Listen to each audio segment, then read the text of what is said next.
January 14th City Council be called over. Would you please stand for the pledge of allegiance? I pledge allegiance to the flag of the United States of America and to the republic for which it stands, one nation, under God, indivisible, with liberty and justice for all.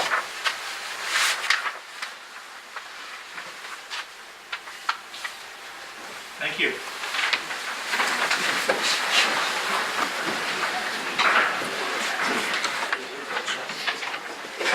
Welcome everybody to the first meeting of 2019. First item on the agenda will be approval of the minutes from the December the 10th meeting. Mayor, make a motion to approve the minutes from December 10th, 2018 meeting. Second? It has been moved and second to adopt and to approve the minutes from December the 18th, 2010, December the 10th, 2018 minutes. Would the clerk please call it? Stikes? Yes. Adams? Yes. Kahar? Yes. Malott? Yes. Schreiber? Yes. Next item on the agenda will be a statement of the bills paid in the amount of $513,793.17. Mr. Mayor, I make the motion to approve the statement of bills in the amount of $513,793.17. Second? It has been moved and second to approve the statement of the bills paid. With the clerk please call the roll. Stikes? Yes. Adams? Yes. Kahar? Yes. Malott? Yes. Schreiber? Yes. Next item will be requests or comments from the public. Would you please step forward and state your name and address? You have 3 minutes. Christina Van Clee, 1506 South 105th Court, Edwardsville.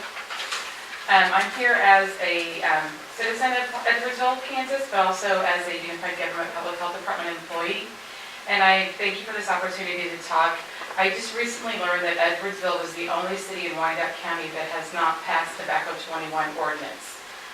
Tobacco 21 ordinance is important because 95% of our long-term smokers started before the age of 21, when youth brains are uniquely as susceptible to nicotine addiction. As a former smoker who's been clean, it'll be 13 years in June, I realized how hard it was, and when I found out it hadn't passed, I wish these laws would have been in effect when I was around, especially when I was 17, trying to buy cigarettes, and even in the bars at 21. So I would really like to ask our council to adopt Tobacco 21 ordinance to create an equitable protection for our youth from nicotine addiction. Bonner Springs and KCK has already passed this. So I would like us to be able to pass this as well. And then we have Rebecca, who has been the leader in all of this in Wyandotte County. So if you have any questions, she's here available as well. Well, do this separately. Okay. Can I do that, Donna? Okay. So you have to step down and she'd have to give her name and address. And my name is Rebecca Garza. I live at 3133 44th Terrace from GCK, and I'm here representing the Unified Government Public Health Department, and I'm just here to offer any support and technical assistance to staff and the council here about Tobacco 21. I did help support and give guidance to Bonner Springs and KCK as they adopted their Tobacco 21 ordinances, and we can supply some support to both retailers and you all as well. Thank you.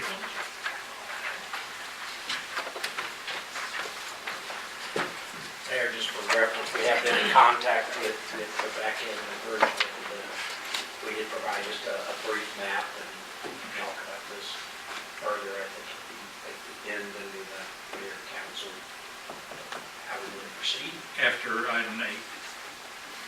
Whenever No, you'd like to. whenever we like. Okay. Yeah. Thank you. Yeah. Okay.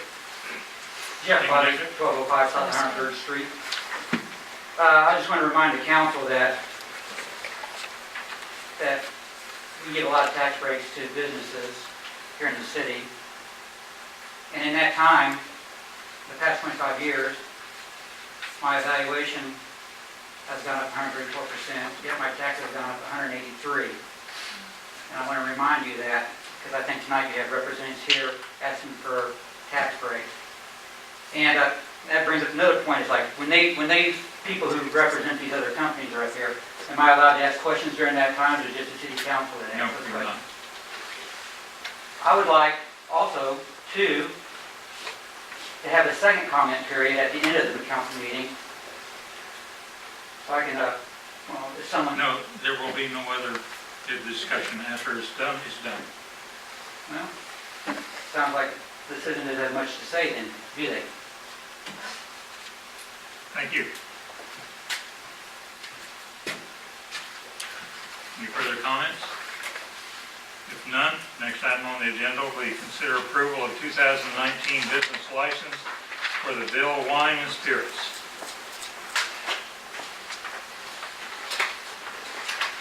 Mr. Mayor, members of council, what's before you is the 2019 business license renewal application from the Ville Wine and Spirits. It's the shop around the corner that is actually a tenant of ours. Pursuant to our city codes, liquor stores, business license renewals of liquor stores are contingent on the governing body approval. That's something that we've kind of fallen off doing for the last couple of years, and I don't really have an explanation as to why, but because this one is up, we might as well do it as the code is written. The owner of the business is here. He's been a good tenant and reliable tenant for us. We have no issues with his use of the space going forward or in the past. Liquor store business licenses are biennial, so they are good for every 2 years, and their cost is $400. Technically, his business license expired at the end of 2018, so there would be a $20 late fee that would be charged. The council can choose to waive that fee if they want to. But with that, if you've got any other questions, I can try to answer them, and like I said, the business owner is here as well. When did they give a reason why it expired? Was it because we weren't here at the last meeting, or just? No, I think it was just that since the current owner is a new owner, and I think the last business license was, due to the timing of that and the biennial nature of it, it just kind of fell through the cracks. So it was just an oversight on both parties' part. Is there any kind of liability for any sales that happen between the end of the license? I think the way our codes are written, it gives us that little bit of a grace period with the late fee aspect of it. So part of the reason why I did want to bring this before the council, though, is because it's my understanding that the business is going through their state processes, so we just want to make sure that everything is done above board. And from what I've reviewed, it doesn't seem like there would be any liability on our end. So the state portion is complete? Yes. Completed and approved? Yes. Just for reference on the state licensing, of course, they have their own licensing. One of the things they typically ask for cities is it properly zoned, and compliant with our code of ordinances. And the other thing that they typically require is that tenant has a lease that goes at least to the end of the term of their business license or their state license, which they also have in place with us. Mr. Mayor, I make a motion that we approve the business occupational license application for Ville Wine and Spirits.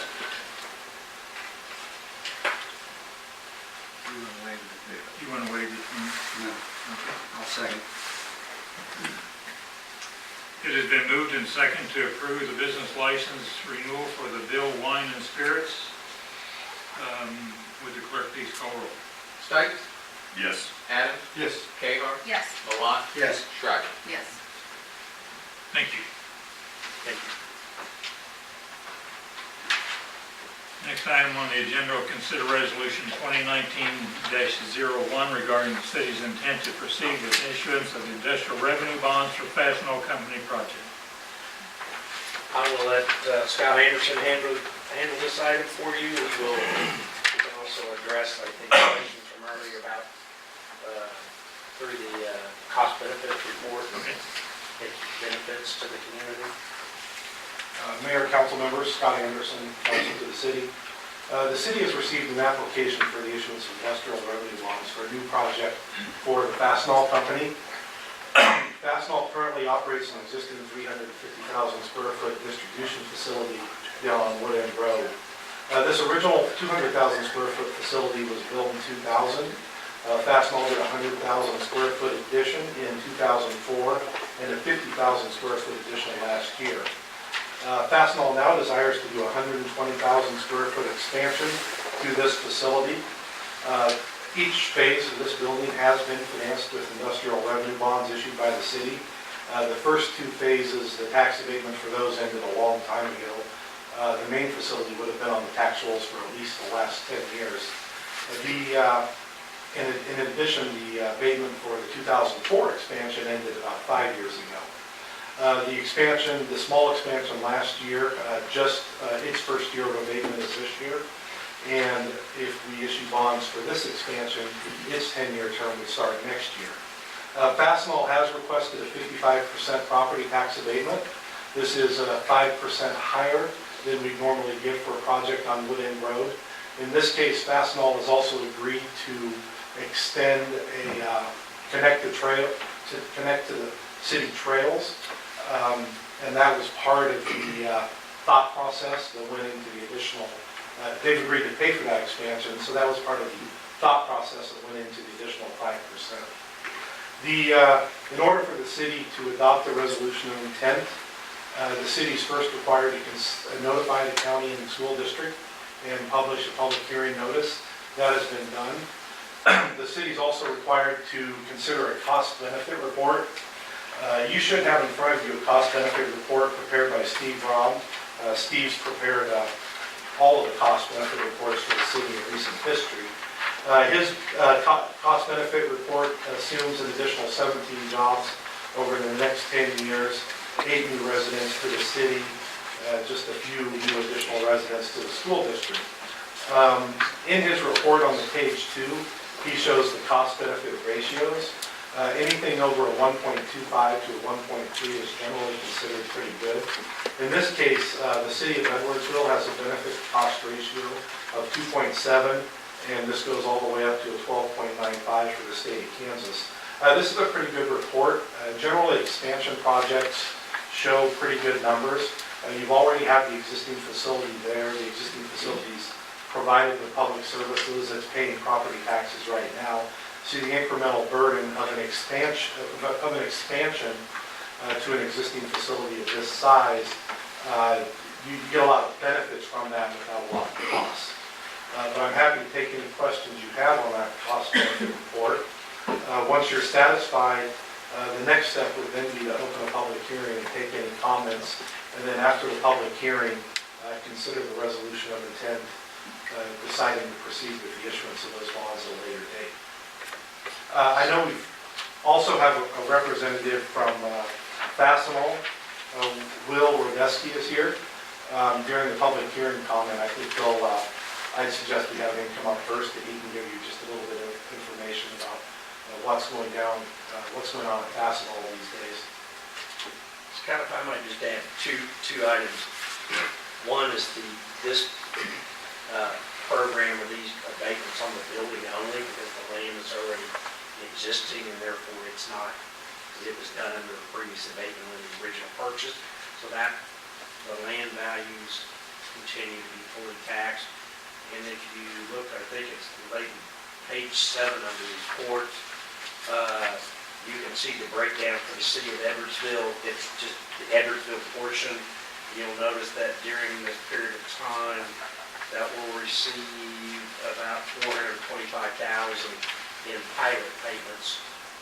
And of course, there's other things such as utility, but pilot payments, it's about $425,000 during that period of time. And I'll also point out too, one of the things that Steve's reports do not take into account is the origination fee charged by the city. The city also charges a 1% origination fee for the issuance of the bonds. If that were taken into account, it'd probably push us up to 3 to 4 benefit to cost ratio. It will be, I believe, $110,000 on this particular. Yes, they requested $11 million in bonds, so 1% would be $120,000. But again, the abatement's only for the building portion, so that's how that's calculated. Equipment inside the building is already under state law, is exempt. The cost related to the land are not, you get off them. exemption with that would have been previously exempted Yeah. land is purchased. Two additional points is one is this has no impact on anything that's there now. So anything paying taxes now will continue to pay taxes, including the land. And number two is, oh yes, these are revenue bonds. These are not general obligation bonds of the city. These are revenue bonds like every other project we've done in the industrial park here. The city is not liable for the payment if for any reason they're not paid. I have a question about the trail. Does it presently, the trail go to that property? It does not. So, So there'll be a crossing on William Road, and then it will run south along Betts Creek, and then it will turn and basically run to the east along the river, and then terminate at the east side of their property. So where it'll the be, Van Jones, well, to actually, yes, the Van Jones area and to the same thing. So it's about, I think about a half a mile additional trail. Just based on what we spend on our other trail, it's a couple $100,000. and they're paying for that? Yes. It'll be the same quality and the same everything that we have? Yeah, we'll have to review the plans and approve those plans too. I mean, we've provided them with the specifications that are necessary for that.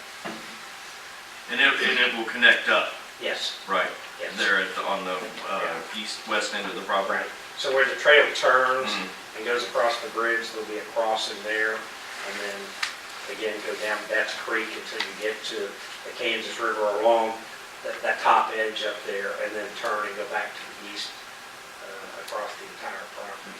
You were saying the price probably about $200,000. At least value. $200,000 to $300,000. So, Based on what it cost us to build the expansion that we did from the park to the end of 4th Street.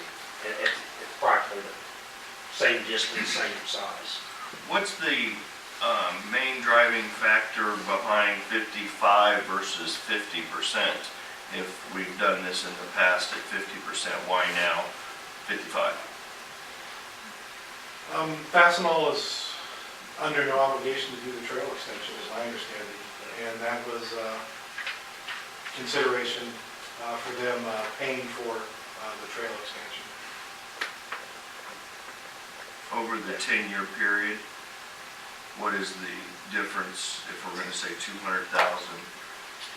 I think, not to the city, it's a positive. I mean, I think overall, like that extra 5%, and I'm going, Well, 4,000 maybe. yeah, the first year pilot's 150,000, and we calculated that at 45%. So you can assume full taxes would be around 310,000 in year one. 10% of that's 31, so 5%'s 15 and a half. So you can assume about 15 to 17,000 a year is the incremental benefit from going to 50 to 55. Multiply that by 10, you're looking at about $150,000 number. Is there an end timeline for that trail to be done, or is that just a? Prior to the occupancy of the building. So the building they're building, it all has to be completed at the same time. Obviously, there'll be a marked crosswalk, Yes. and also, do we need to do any, I don't know if we'll do Ordinance any changes lighting, or there'll anything be like that? signage there, but there'll be a appropriate crosswalk built along with proper signage. speed limit through there is? 35. They have one at the crosswalk, as you know, that crosses the street, the same as the speed limit. That speed limit was reduced in part because of the activity down there, the narrowing of the roads, and the pedestrian rules. Would that be completely gone from the intersection where the traffic signals are? Where's the crosswalk going to be in relation to where the signals are for the It'd be closer down to Betts Creek. You're talking about the 98th Street, yeah. Okay, so they couldn't go down that way and utilize the Not traffic? really. Okay. I'm trying to put it in perspective where that is. I would note that we need to have a public hearing. Well, that's so- what I was going to ask, if we need to go ahead and open up a public hearing, so need a motion to open up a public hearing. So moved. Second? It's been moved and seconded to open a public hearing regarding the city's intent to proceed with the issuance of industrial revenue bonds for Fastenal Company project. Would you Would note clerk for please Mr. call the roll? Bonnie, that say he can speak during the public Yeah, hearing. you can Abby is speak during the if public you hearing. ever like to. Stipe, Yes. Adams, Yes. Kazner, Yes. Malat. Yes. Shriver. Yes. Okay, Representative of Fastenal wishes to speak. State your name and address, please. Like you said, I'm Will Rodesky. My address is actually 6245 North Whitetail, Parkville, Missouri. I don't live in Edwardsville, but, so normally Dana Johnson, you guys probably know his name, he's the vice president of property. He would kind of handle this. I actually am the regional manager of the building and the campus down here, so I'm going to try to get through this as much as, hopefully I can answer your questions. But, so I've worked with Fastenal since I was 1997. I moved here in 2000, so I've been at this property the whole time since we've been in Edwardsville. And the biggest thing for us is we're a growth company, and we're constantly growing, and we're really kind of shifting our responsibilities of what we do here to kind of be back up in a bigger location across the middle of the United States. So that's why we're seeing more growth, and that's why we need more room for inventory. So this is probably a stepping stone to the future to have more, hopefully more expansion, more jobs, more people. We probably estimate our sales will probably be somewhere north of 20% this year. And I think we'll be around 15 to 18% labor growth this year. So I know you guys had the report or whatnot, but I mean, that's all going to be labor that we're going to be adding back into the community and whatnot. So we've always enjoyed being here. The police have been very helpful for us, especially during the expansion, the first one that we put on and now this one, just keeping an eye on everything. We've had zero loss in any of the construction that we've done. Different parts of the country that we've built these buildings in, it hasn't been that way, so it's went really well for us. So that's all I really had. I don't know if you guys have some questions for me. Can you speak to your permanent employment, which you said you expect growth? Yep, 315 people are employed right now. 215 of them are part-time, the rest are full-time. That does include truck drivers that are out on the road. I'm not sure how many live in Edwardsville or don't live in Edwardsville or anything like that. But just from a labor dollar standpoint, somewhere between 15 to 18% this year is what I think we'll grow at.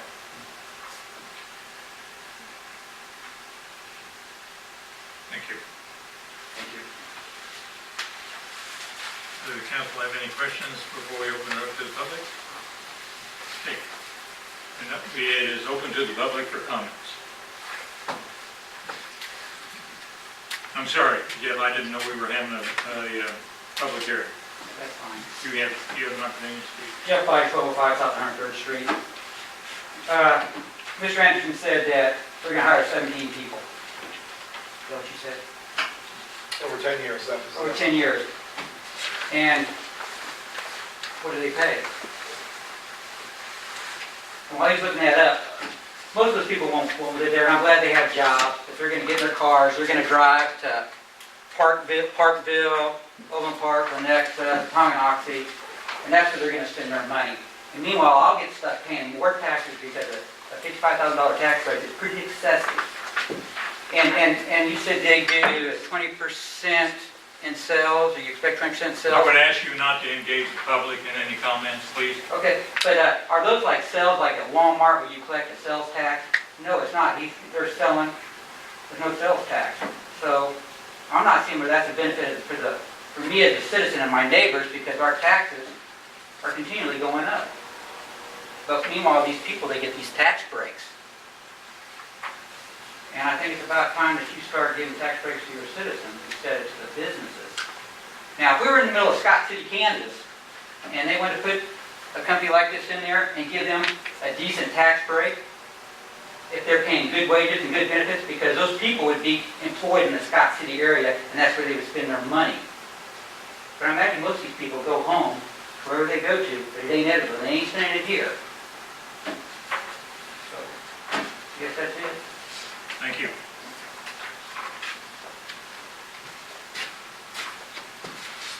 There are no further comments. Entertain a motion to close the public hearing. I had one. Oh, go ahead. Really quick. I was wondering and if this is appropriate or not. Sure. What does Fastenal currently pay in property taxes that contributes to our community on an annual basis?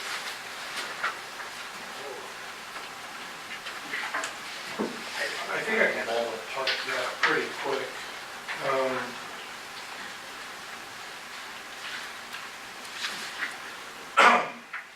mean, the current buildings, yeah, is. I mean, we've got a 350,000 square foot facility there right now. We're estimating that 120,000 square foot expansion, so 1/3, will generate 150,000 in taxes. So multiply that by 3, you could say 450,000 is paying taxes right now. 50,000 of that would be under a half abatement from last year. So I would say 450, I'd probably say it's paying 370, obviously, ballpark. My guess would be somewhere between 350, although we're not abating, land's not abating, so that pushes the number up a little. So I'd say 400, probably paying around 400,000 or so in taxes a year. And this will add around 150,000 to that number. 400,000 could be a little low. I will say two things.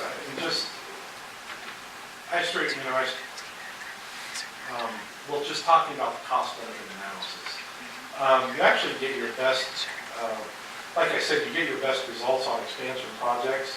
You actually get your best results when you get no additional citizens too.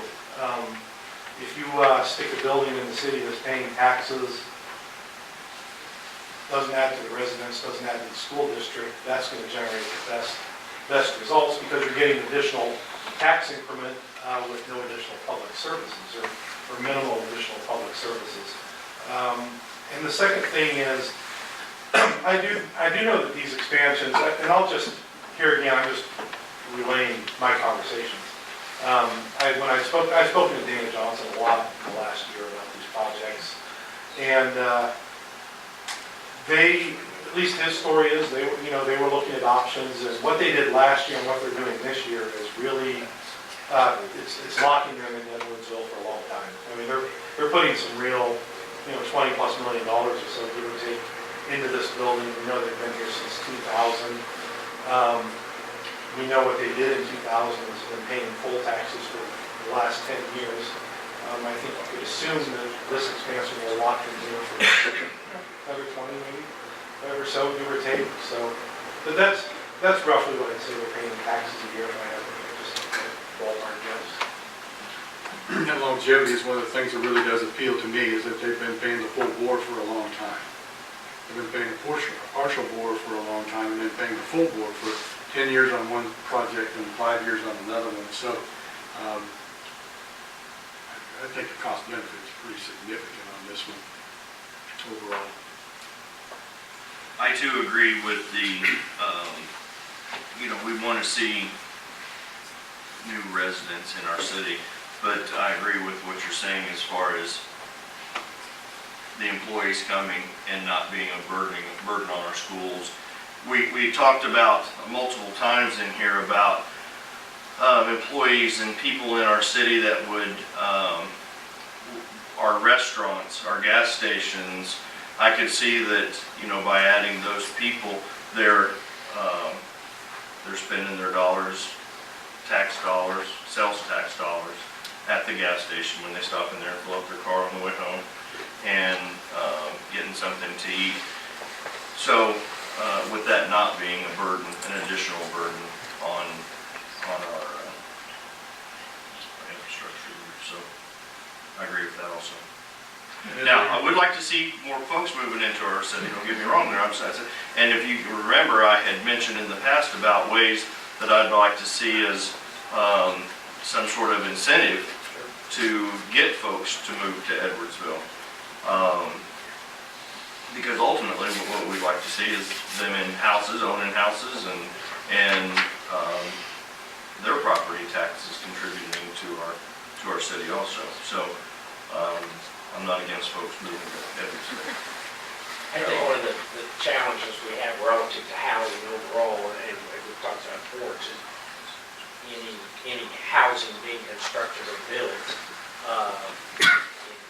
quite honestly, most of the time when a house goes up for sale in this area, it doesn't last, it's not on the market very long, actually. I mean, that's a good thing. that we don't have a lot of houses that sit on the market for a long period of time. So are you saying we need a new housing addition? We do. Believe me, we try to encourage that, but I mean, that takes somebody that, you know, again, is willing to step up and acquire the land, pay the infrastructure, and things like that. So, you know, that is a challenge. Housing is a challenge, and I don't think it's unique to us. But as a whole, I would say we do have a shortage in the housing. I would also just, and I know we've talked about this before and presented it, you know, our commercial base is paying well in excess of 60% of the total taxes. I mean, if you add in the pilots, which, so, you know, a building like this will show, if you go to the tax roll, it's going to show it at 0, but then you go to the pilot roll and they're paying, you know, an amount. So about 65% of all taxes are actually paid to the commercial side. Again, I think I used Bonner Springs as an example. It's pretty much reversed. I mean, your homeowners are paying 65% of the service cost. So again, I think in reality, the benefit that this provides is it allows us to provide a level of service.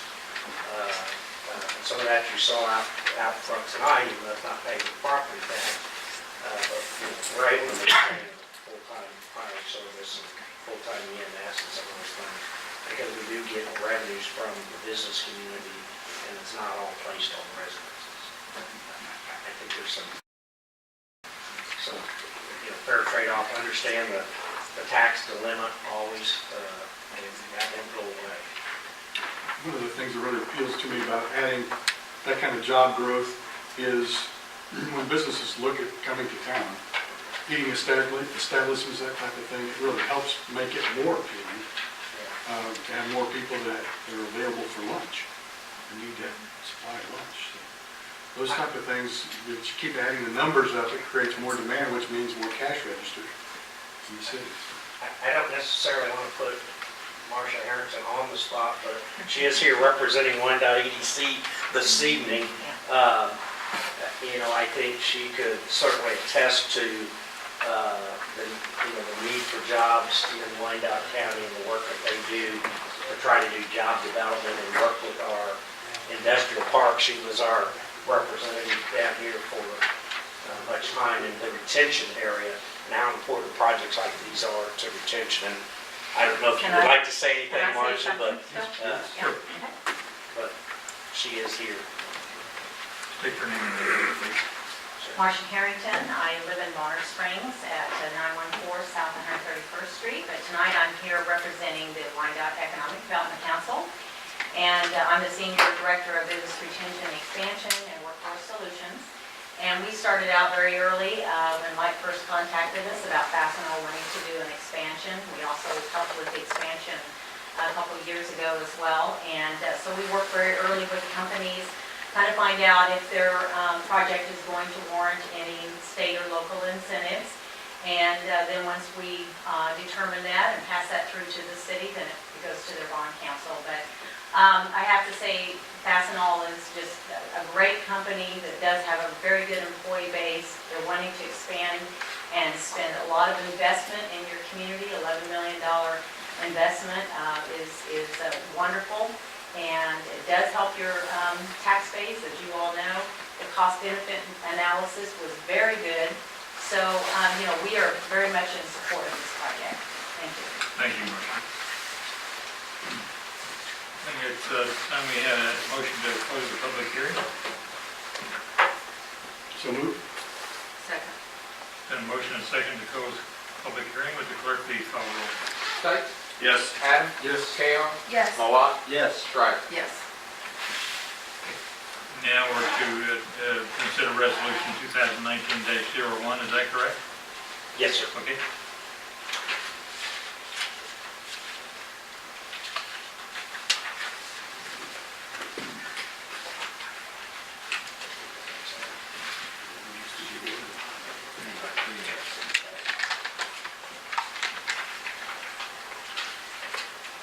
Mr. Mayor, I'll make a motion to adopt resolution 2019-01 regarding a resolution of intent to proceed with the issuance of industrial revenue bonds for the Fastenal Company project.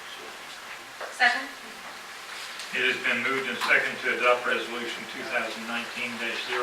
Would the clerk please call roll? Stites? Yes. Adams? Yes. Cahar? Yes. Malat? Yes. Shriver? Yes. Thank you. Thank you very much.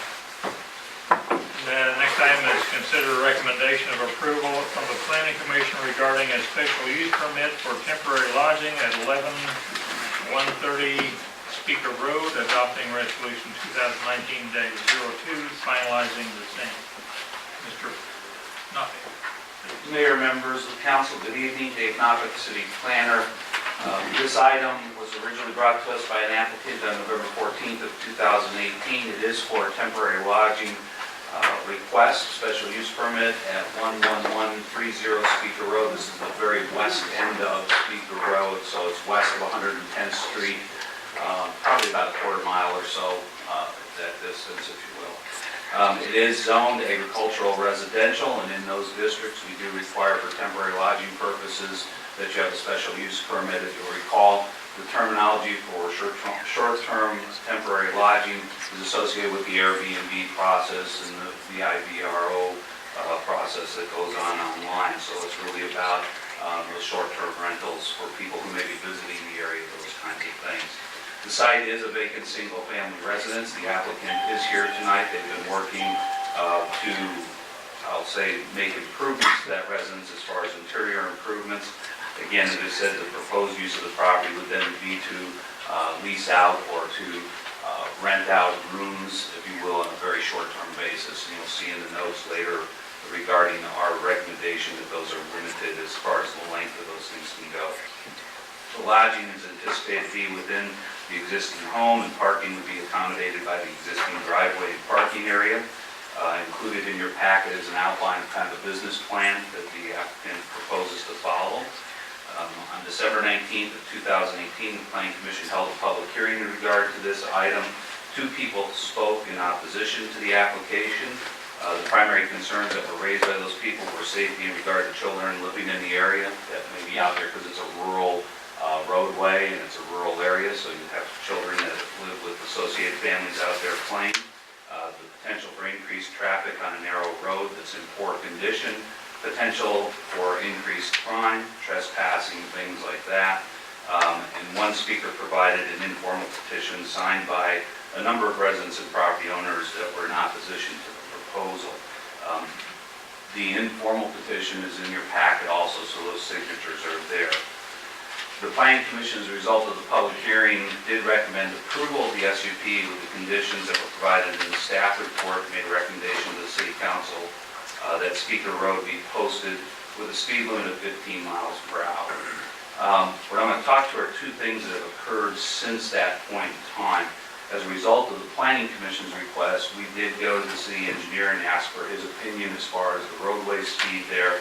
He has suggested through communications with the city manager and myself that the conditions of Speaker Road would be adequate to reduce that speed limit if the council so chooses to do so. It would have to be done as a separate ordinance though, which would amend the standard traffic ordinance. You have to do that under separate motion other than what's before you tonight. But that is a possibility that you can take into consideration, and if you choose to do that, you can certainly direct staff to prepare that ordinance.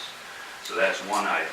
Also, since that time frame on December 28th, we did have a formal protest petition that was filed by the neighboring property owners within that 14-day protest period that's allowed by state law. We did review that petition. Unfortunately, it didn't meet the requirements to be a valid petition in the sense of creating a supermajority vote situation. So just be aware, we did get another petition. We've evaluated that. It doesn't put you under any requirements for the supermajority vote. So with that, I think what I'll do is close, and if you have questions, I'd be glad to answer them. And I'll just note the applicant is here tonight too, if you have questions. Were the neighbors informed why their petition was invalid on that December 28th? The December 28th one, I don't know, did you get in touch with Kelly just to follow up with him? I think he was aware. Yeah, I think he was aware that it wasn't going to meet the requirement. There were several problems with it. It wasn't just the percentage of property owners issue. It was also that some of the signatures were not actually the property owners. There were people who were leasing those properties. So there were some of those issues there. But Kelly had brought that in, the person that was involved with that, and was working with Zach, so Zach was in communication with him.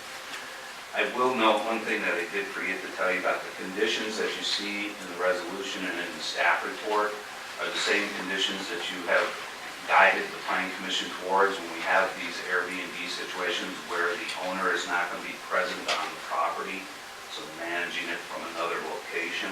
So these are in correspondence with the same SUP issues that we have on Richland already. So. Did the reduced speed seem to make the neighbors more at peace with the idea? I don't know that they've heard this. This communication has been just in the last couple of days where we received that from the city engineer. They'll be made aware of that if that's a route that the council wants to go. And I don't know if any of the neighbors are here tonight, actually. I don't think so. I don't see the petition people that were holding that petition, but we would be in communication with them. Can you remind me what an annual administrative review is? Sure can, because I'm going through one right now. So we have two other Airbnbs in the community that have SUPs. They're both on Richland, to the west of 102nd Street. One of them is an off-site person. She does not live on the property. What we're doing there is a 5-year review or a 5-year special use permit, but every year they come in with a renewal application. We notify the property owners within 200 feet through a letter, and we're in that process right now with the one property on Richland to see if there's any complaints, any concerns, any issues that are being raised. Administratively, if we do not receive any complaints or issues that way, and after a review with the police department, if there's no calls that have been out there, we're not seeing any problems with it, we will simply renew it to the next year. So it's a 5-year overall permit, but each year, because of the off-site management, no owner being present on the property, we have them go through that kind of renewal process. So they pay a $150 fee so that we can do the administrative side of mailing those letters out and some of the time that it takes to go through that process. Is there a site visit? Yes, I go out, take a look at it, make sure they're still operating within the same parameters. The owner of the one that we're going through right now made a statement as to any changes that they may have made in the operation, which in this case they had not, and so I just physically will take a look at it just to double check that they're operating the way they should be. Inside and outside of the building? Generally not inside. But I believe that it requires, under the business license. They'll have an occupancy review that have to do that. That will last for 5 years? No, every year, they go through that every year. Okay. So- Annually, that requires inspection. So for instance, this property here on Speaker Road, before they can begin to operate, there will be an occupancy permit requirement, and they also have to have their business license. The fire department will do an interior inspection as part of that process, and that does happen with the annual renewals. If after 90 days the neighbors complained and the police department found that there was a 20% increase in trips up Speaker Road to that location, what is our recourse? We retain the right to revoke the special use permit at any time. So even though we're doing these annual reviews to formalize it, if something happens mid-year, quarter year, however it looks there, we receive complaints and things like that, we go out and it can cause a proceeding where we go to the planning commission and we reevaluate the SUT at that point in time. You go through the planning commission and also through you, and you could determine if you want to revoke that permit or not. We don't waive that through this annual review. There's a part in here about the concerns for visibility due to overgrown vegetation. Is that something the property owner needs to take care of? Now, the primary part of the overgrown vegetation was actually right-of-way mowing, things like that at the intersection of 110th and Speaker Road. That does get mowed under the city's, process of mowing the right-of-ways, but we also rely on property owners to take care of that vegetation. I think that was an issue that has been there for a while at that corner. Some of that has to do with the situation of just the geometrics of that intersection too. And I don't know if Tammy can speak to anything else there, but I would say that concern that was coming up was primarily vegetation along the right-of-ways and at the intersection creating an unsafe scenario, not the property itself. Some of that was addressed during our mowing season this year, where we did the new right-of-way mower and we cut back vegetation. So some of that was prior to that time, at least the comments were made. about that. I mean, there's fencing along there and property owner fencing and things like that. We've moved it back fairly close to the fence or the edge of the right of ways we can get. And I will mention that northwest quadrant of that corner of Speaker and 110th, that is in Bonner Springs. So we get to the right-of-way edge, that's really our city limits line at that point in time. So we try to get to a certain point, but then the private property, the recourse is really the city of Bonner Springs and not the city of Edwardsville. So there's some limitations as to what we can really do with the private property owner. I also, just for reference, drove out there to try to understand these conditions. I would say the visibility is good. I mean, can it be better? But at the intersection of 110th and Speaker Road, I mean, you can see both directions. Some of it has to do with terrain that's relatively your state, you're at the intersection. You can certainly look both directions and see traffic on that road. The visibility is pretty decent now. I was there just a few days ago checking this whole area out, and the problem is in June when all the vegetation's growing up. That's where will they managing group be out of? Where are they at? I believe they live in Shawnee, correct? The owner's here. The owner is here, so. And where does this fall under transient guest tax? Because of the Airbnb agreement, that does get taxed through an agreement with the state, so there would be transient guest taxes and sales tax that are associated with that, but Airbnb manages all of that for the owners. They don't have to, it's tracked through the reservation system, and so therefore the payments get taken care of there. And this would be listed, I'm guessing, like on a VRBO and On the HomeAway Airbnb, yeah. and Yep. I ran several. And I was correct, you're living in Shawnee, correct? Yes. Correct, almost straight across the river from here on 47th Street. So we're about, from Edwardsville right here, only 10 minutes. And we plan on going back and forth. I mean, if we would have a renter, we probably wouldn't be there, but since we decide to go this route, we'll be going back and forth and monitoring it. Otherwise, if we have a renter, you usually don't show up and monitor them daily.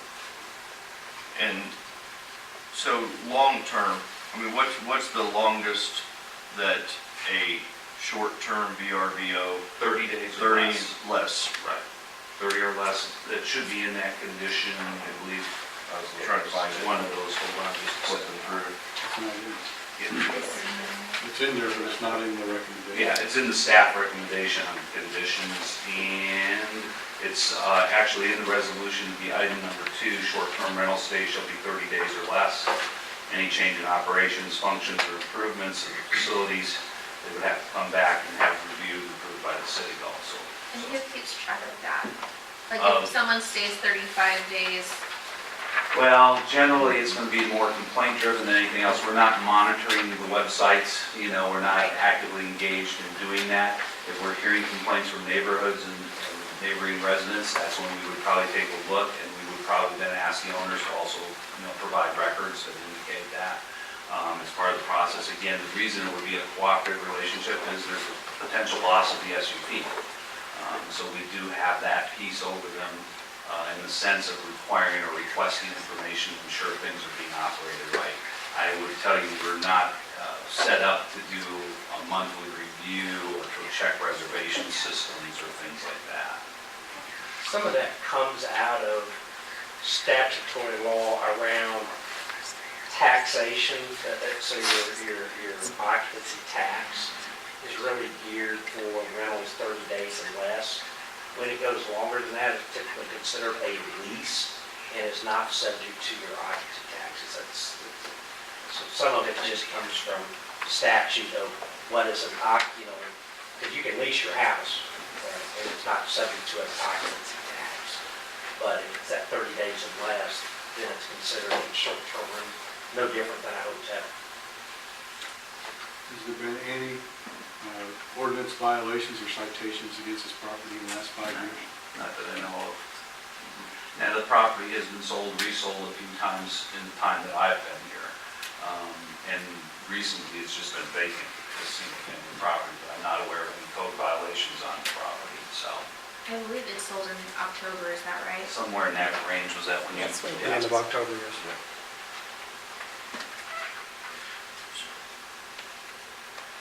So will we be going out, our fire department, egress, checking them out? I mean, I know, and I'll just say the reason that I'm asking that is because I know that the ones that I've ran, that was something that they did to make sure that we're not sleeping 12 people in the basement and there's no way out in case of a fire. We have a fire alarm, we've got, so.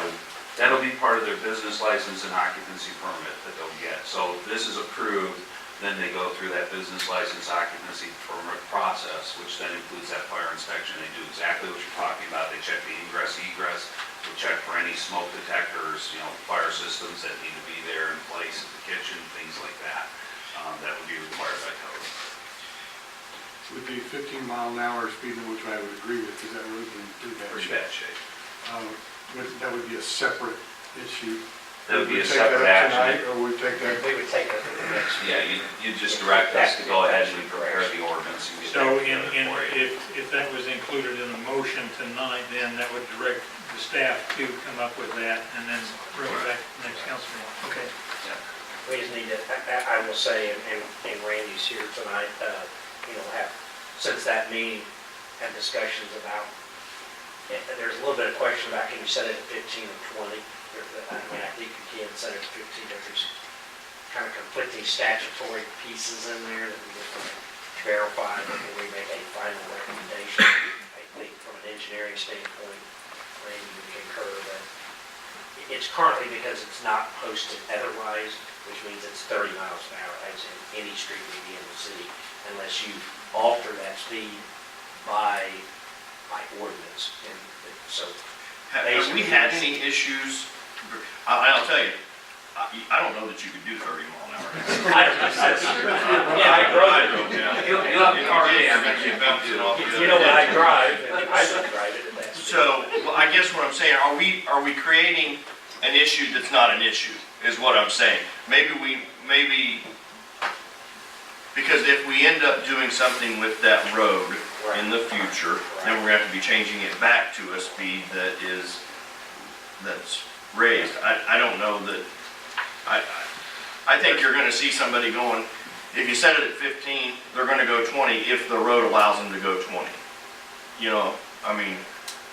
It's a difficult, it truly is a difficult road in all senses to try to do, if you were trying to do a full speed limit. There's 5 homes on that road.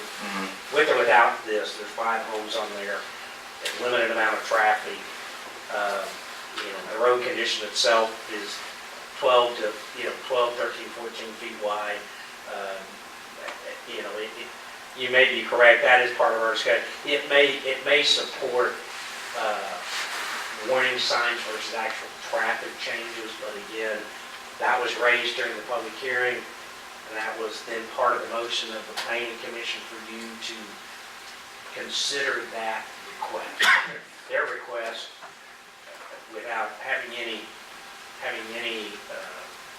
knowledge of engineering, in the sense we didn't make any report to them, they felt like that was the appropriate speed. I would like to see it reduced just because it's a concern with the surrounding neighbors, and it would be a real good faith move to say we're paying attention, we're watching, and make it a legal issue, not just a self-monitoring.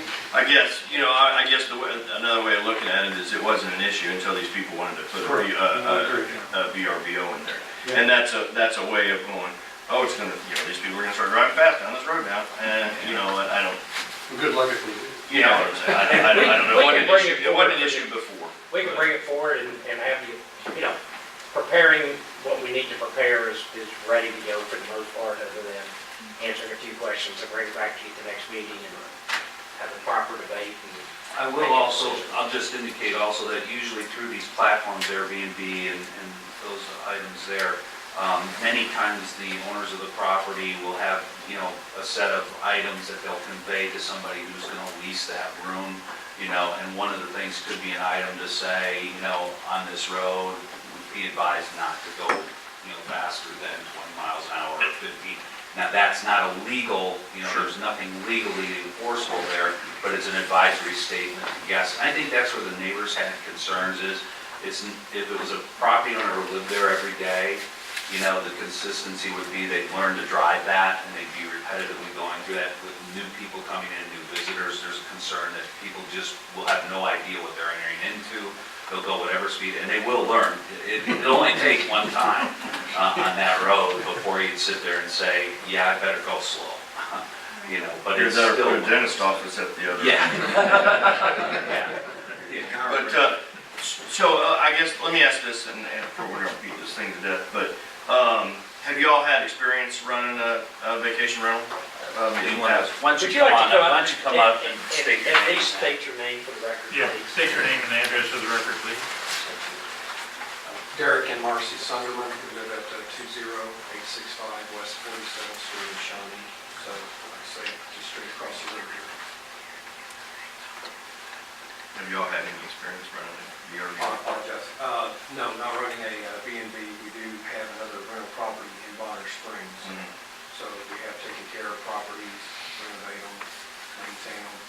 We're actually putting a whole lot of money in this one to make it a nice place. One of the concerns that the neighbor next door really, in our last planning commission meeting, 75% of the conversation turned about to the road. It wasn't. One neighbor was concerned, the very next door neighbor, with our B&B concept. The other neighbors were really concerned about Speaker Road. So the primary concern that Kelly raised was having individuals come in there and possibly increasing theft or something of that nature. And that's really not the kind of clientele that you get through Airbnb and VRBO. You're typically targeting husbands and wives who are on vacations, weekends, coming in to attend races or something of that nature. Or during the week, professionals who are coming in and just get tired of staying in a hotel. They want to stay someplace else that's nice and something will pay for it.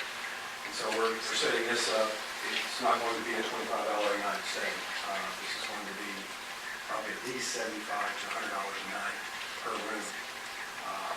But we're trying to make it nice inside and we're spending money so that we have the type of clientele that want to get away, but also are professional in where they act. And it's really good. And our other thought was, like, I'm a teacher, and like, just with all this snowstorm, like, a few of our teachers' families are out of a home right now. And there's like, if we just had a place you could stay, like 2-3 nights, and I was like, oh, you probably could have stayed, And we thought of the medical part too. We dealt with family that's been in hospitals where they don't have, if you're not immediate, like we were just in North Dakota, we didn't have a place to stay. We thought it would have been nice if, because we stayed in a lot of Airbnbs when we traveled. We thought, oh, that would have been nice if someone from the hospital probably could have stayed. We thought it'd be helpful to the community and to these people. If you look at the write-up that I had, one of the long-term goals we have here is to actually be able to take a portion of those evenings, nights, those days that are available, and make them available to local hospitals, especially Children's Mercy, for anybody who's bringing their child in and they would like to have more of a home to stay in instead of a hotel.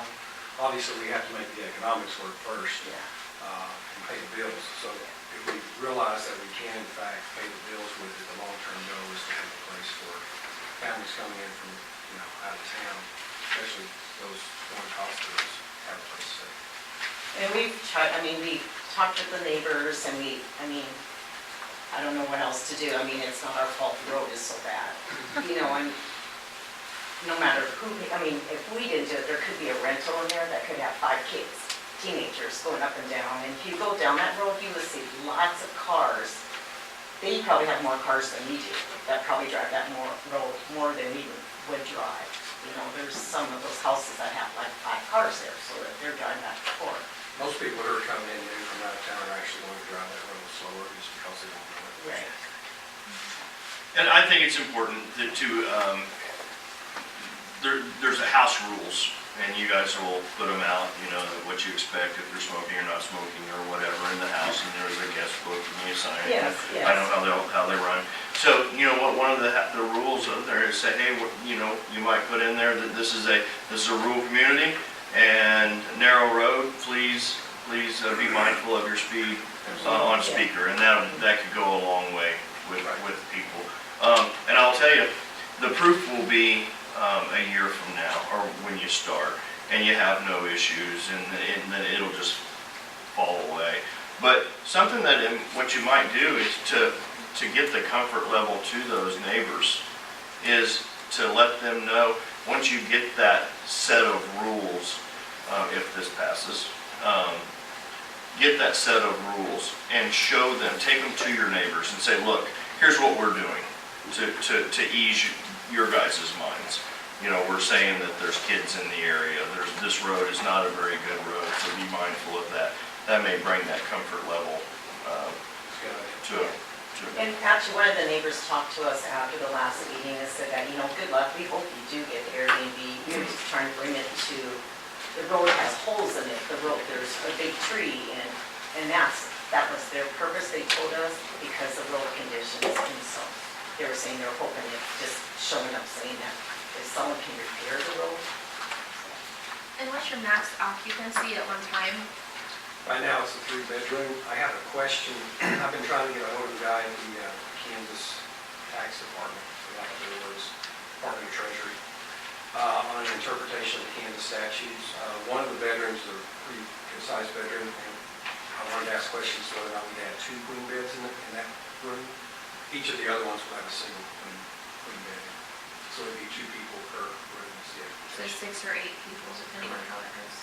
Yeah, it just depends. It is a 3-bath, so it's 3-bedroom, 3-bath, so holding 8 people should be very easy.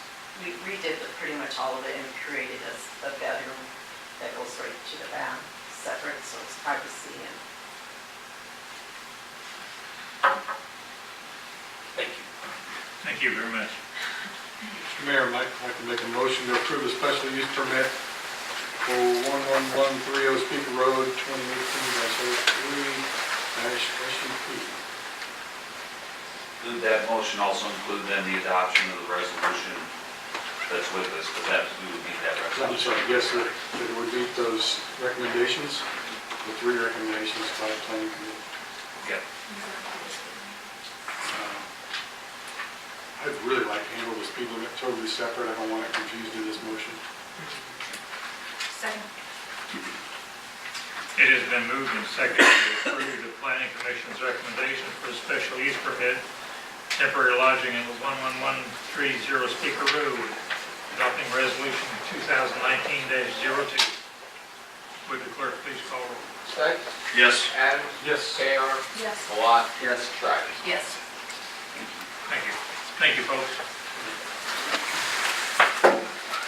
Next item would be consider authorizing the city manager to enter a professional services agreement with PHC Roads for preliminary and final design of the Riverview Crossroads. And I will just say at the front that kind of items 7 and 8 go together, even though they're separate, but choose to have some relationship. The first item, item 7, is on entering into a professional services contract with BHC Roads for preliminary and final design of what we refer to as the Riverview Crossroad projects. That project, as you may recall, was submitted to the Mid-America Regional Council for the Surface Transportation Program. We were funded in the amount of $3 million. The project itself is about a $5.5 million estimated cost at this point. One of the first items that the city is required on a project like this, these are KDOT projects, but the funds that are matched with it are for the construction portion of it, but the city or whoever the applicant is responsible for the engineering, right-of-way acquisitions, and any utility relocations. Those fall to the city or county, whoever the applicant is. So the first thing we need to do is obviously get the engineering, survey and engineering portions in place. We did request a contract or agreement of services with BHC Roads. They also assisted with the initial application, so they're aware of the project. They have submitted that to us. The proposed contract for all services is $359,227. That being all services, being all the services necessary to take this project through the bid process. It does not include construction inspection, which may or may not be let to this firm. We have broken it into 2 phases. The first phase basically is what they call field check. The way KDOT works is you get all your survey done, do all your plans, etc., and then literally in the field you walk the project from top to bottom, left to right, and go through those sets of plans. That's really the point that KDOT says, okay, we can move forward with this project. At that point, you go to the next 2 sets, which is office check, and then the final plans, which are what's used for the bidding process.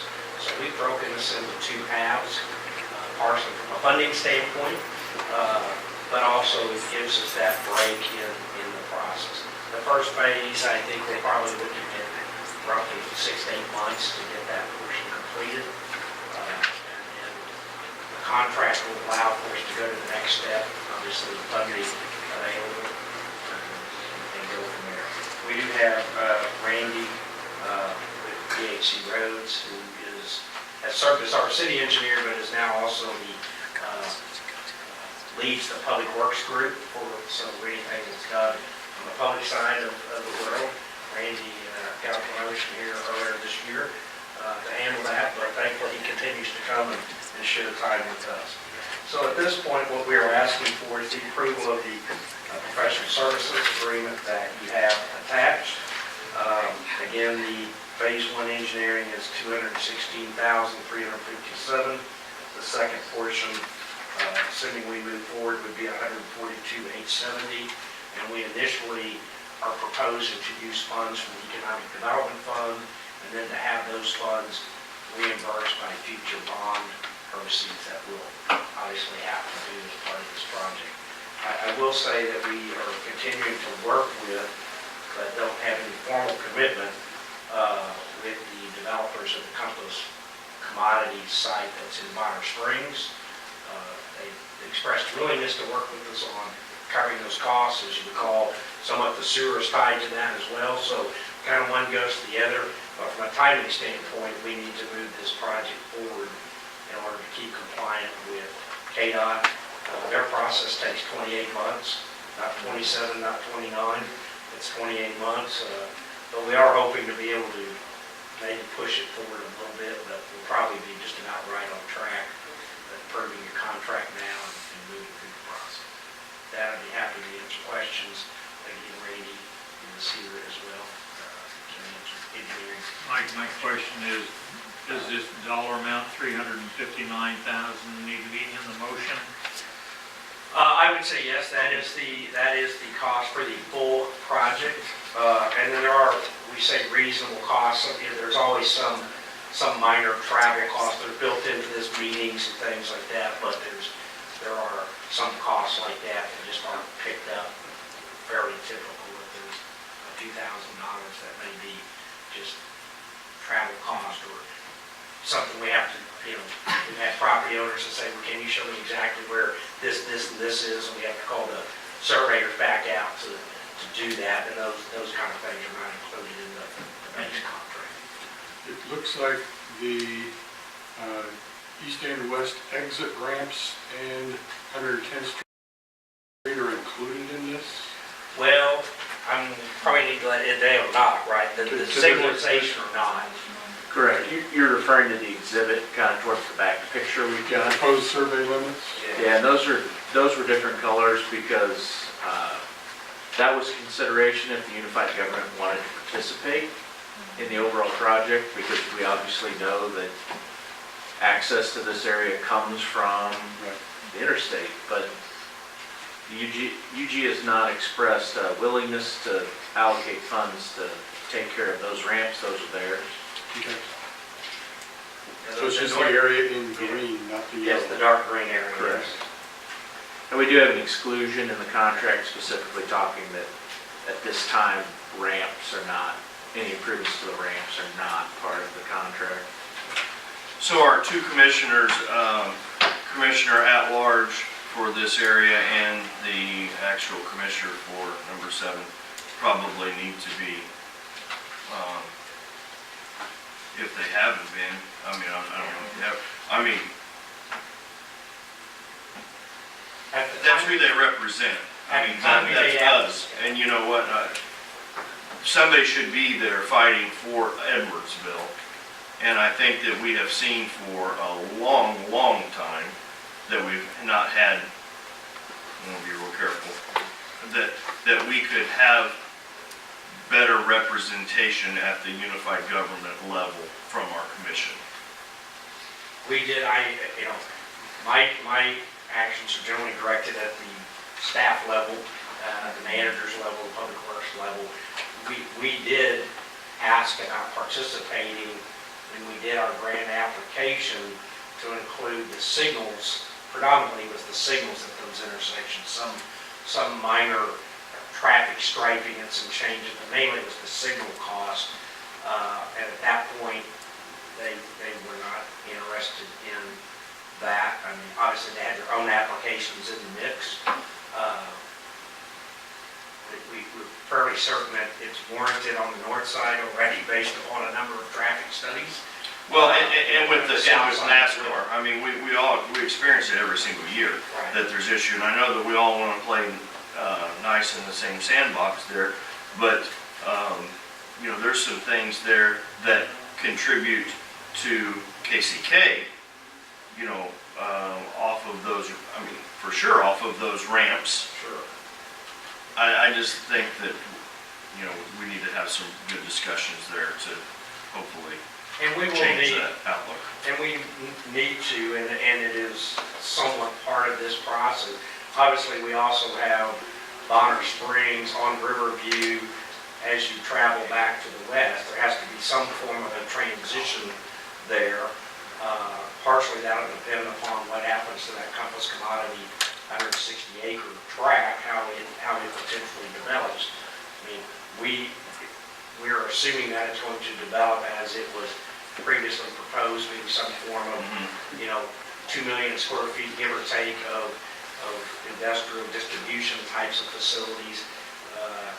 We still believe that probably will have to have some access to 110th Street just to make it work. I know there's discussions, you know, they were saying they didn't want it, but I will tell you that most of all the engineers that they've hired or we've looked at have all said, you know, if you are actually moving 18-wheel traffic in this area, that you probably need to have access onto the road.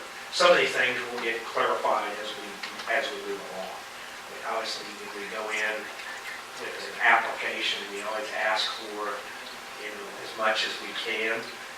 I can tell you, even when we made the original application, the engineering portion cost of this were, if I recall right, were estimated in the $500,000 to $550,000 range. So I don't know if Randy remembers that or not, but we, you know, again, when you're doing it, you have so little knowledge because you're just making an application. So we expect that there will be revisions to what was proposed in the final construction documents.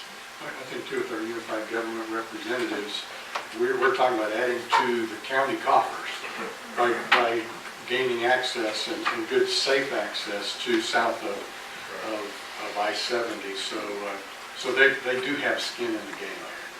I will say, we are also setting up some discussions. It's not directly tied to somewhat, but it's called Transportation Planning 2050. I know Mr. Adams is fully aware of it as being the co-chair of TTPC. But we're looking at those interconnections like the 98th Street from State, you know, to Kansas. Riverview, quite honestly, all three cities have interest in Riverview from K7 to the Turner Diagonal. There are probably other roads. Some of those may just be ours. We'll continue to keep 110th Streets on the original plan. We certainly want to keep that on there. So I will say that there is discussion going on how we make these projects being broader than just a single city when we One question I had is, I drove that a few times, and it seems like it's one of our better sections of street in Edwardsville. And so what I'm thinking, if I lived on 98th Street, and I saw our city spending that much money to fix a street that seems like it's already in great shape, I would be really upset. And so I'm just and I hate turning down or questioning grant money or SCP money, but I'm just wondering why that section of street, like what we're seeing that needs fixed in that area. Well, I mean, I think the road as a whole, I mean, it's only 18 feet wide, actually. We milled and put asphalt on it, but the underlying road is still a problem. Obviously, they're dealing with drainage and width of the road as it continues on. I mean, it's too narrow is number one. Some site visibility may be not as bad right there. Look at that. We always look at our various roads and which ones are eligible.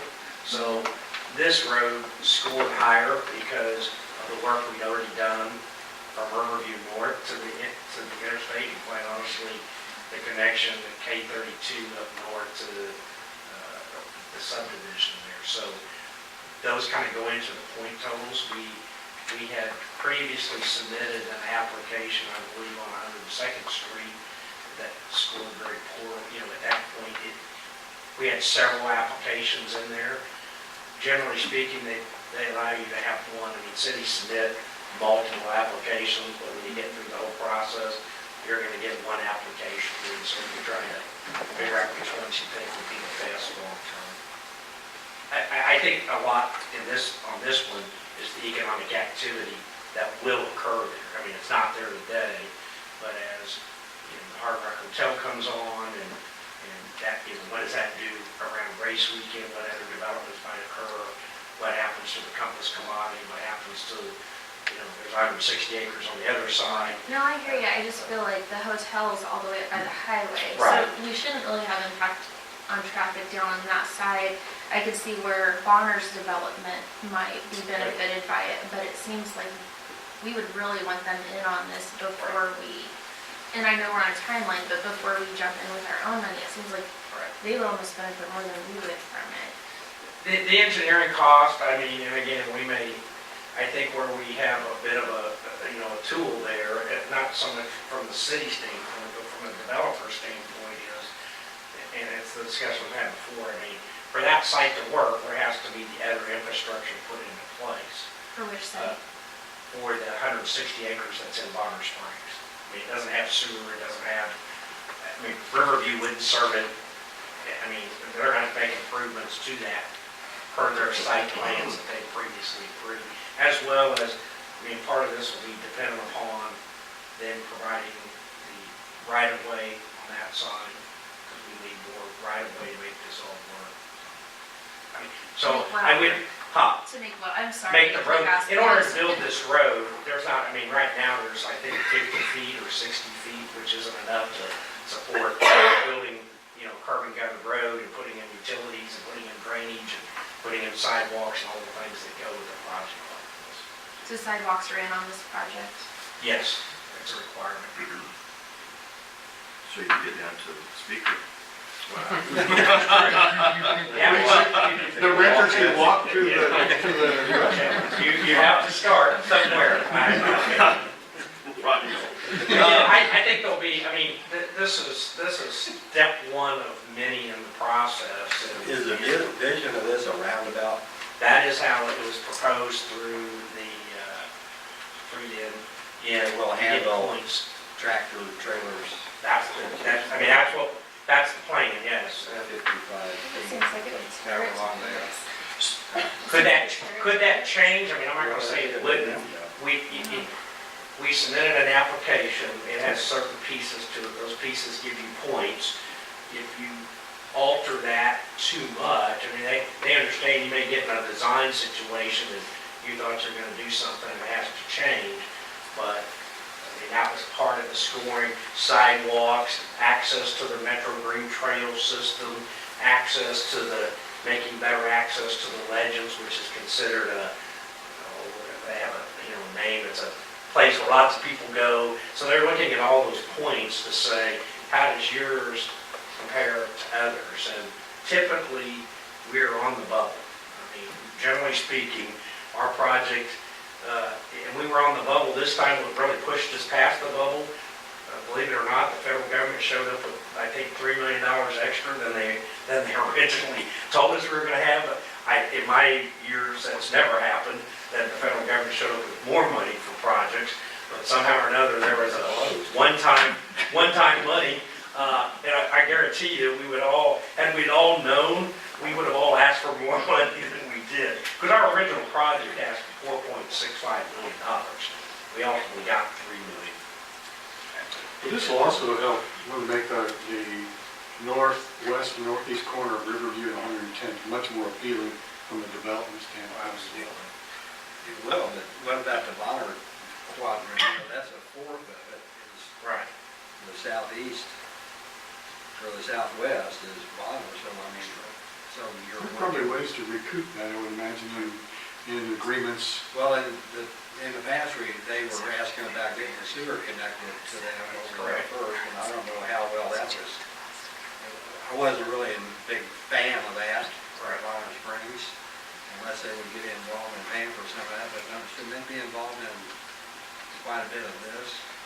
Well, again, we've had a number of discussions with the developer about that. I can't say to you today, I have a signed commitment saying they're going to contribute some amount of money.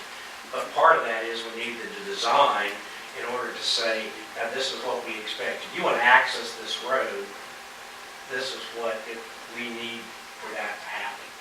We've got to, we don't have any survey data out there. There's a lot of pieces. I think we would agree. Surveying is one of the very early things, and it's much easier to survey when there's not a lot of trees and grass and vegetation in your way. We could design a toll booth into. I said something about that when they were in that racetrack, and we still can't get there off of it. I know that makes sense. My husband said that. So, I mean, you look at it, and the audience can't see it, but it's a cross. Right. And I'm wondering, can the long leg, which is the 110th Street, it cannot, I mean, our project has been submitted, so it can't now, the Riverview leg be longer. And the reason I say that is I can see development occurring on the northeast corner of 110th and Riverview long before I ever see a need for access from Bonner. Now, if Bonner ends up needing something, access onto 110th Street, then there's the perfect opportunity for us to go to Bonner and say, well, then pay for that road improvement. But it seems to me, and I'm putting this, saying that from 110th and Riverview, that should extend to the east, past the church or past wherever we're talking about. I remember looking at some maps a while back, that would turn back up and eventually connect again. Right. And then that gets that whole quadrant right there. So is that out of the question since the project has been submitted, or what? Well, I don't know, Ray. I can tell you, when we submitted the project, we actually showed that going both ways on Riverview, roughly, was it 2,500 feet either side of the intersection? Almost, yeah. And what is that? So is that what we're looking at right now? Is that roughly 2,500 feet? No, if you took the long leg that goes down. Oh yeah, I meant east and west. And you kind of turn that around, it would basically go over to what would be the end of Village, that Village South Parkway, where we talk about the lake coming down. Mm-hmm. It would reach into that area there, and then going the other direction, it didn't quite get across what would be the 160-acre tract. So, well, I really, and I don't just to say it sounds bad, I don't care about going west. No, I understand. I'm saying if you added that leg onto what's going to the east, which is totally in our city, and allowing that to, I just see that, I see, just like what Commissioner, or Councilman Cahar was saying, that the, hey, you know what, it might run for Commissioner, or subliminally.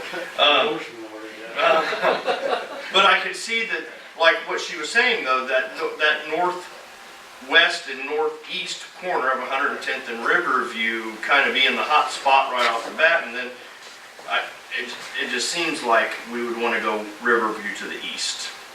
And I'm just saying, when we originally submitted, we did the bigger project, and we started trying to cut it down. So I think, I mean, we'd have to make basically amend it, but those are the kind of things that we probably, you know, could we shorten some of 110th Street? I don't think we could take it all out. Right. And add some to Riverview. I mean, other than the scope of services, but. It's all a matter of magnitude, right? How much you want to change from what is shown in that picture. And we did, as Mike said, have a lot more before. And a lot of that was, you know, originally said there's 4.6 million of eligible federal money, but the committee said nobody's going to get everything you're qualified to get, right? So start paring it back, you know, strip it down, go more bare bones. And so looking at big picture of what's eligible for federal money, so it has to be a designated eligible route, and looking at kind of the long-term need that fit long-term. And it was also, to be honest, a matter of what's going to get the best scoring. And Mike was right. There was, I think, one project after this one that made money, that was awarded funds.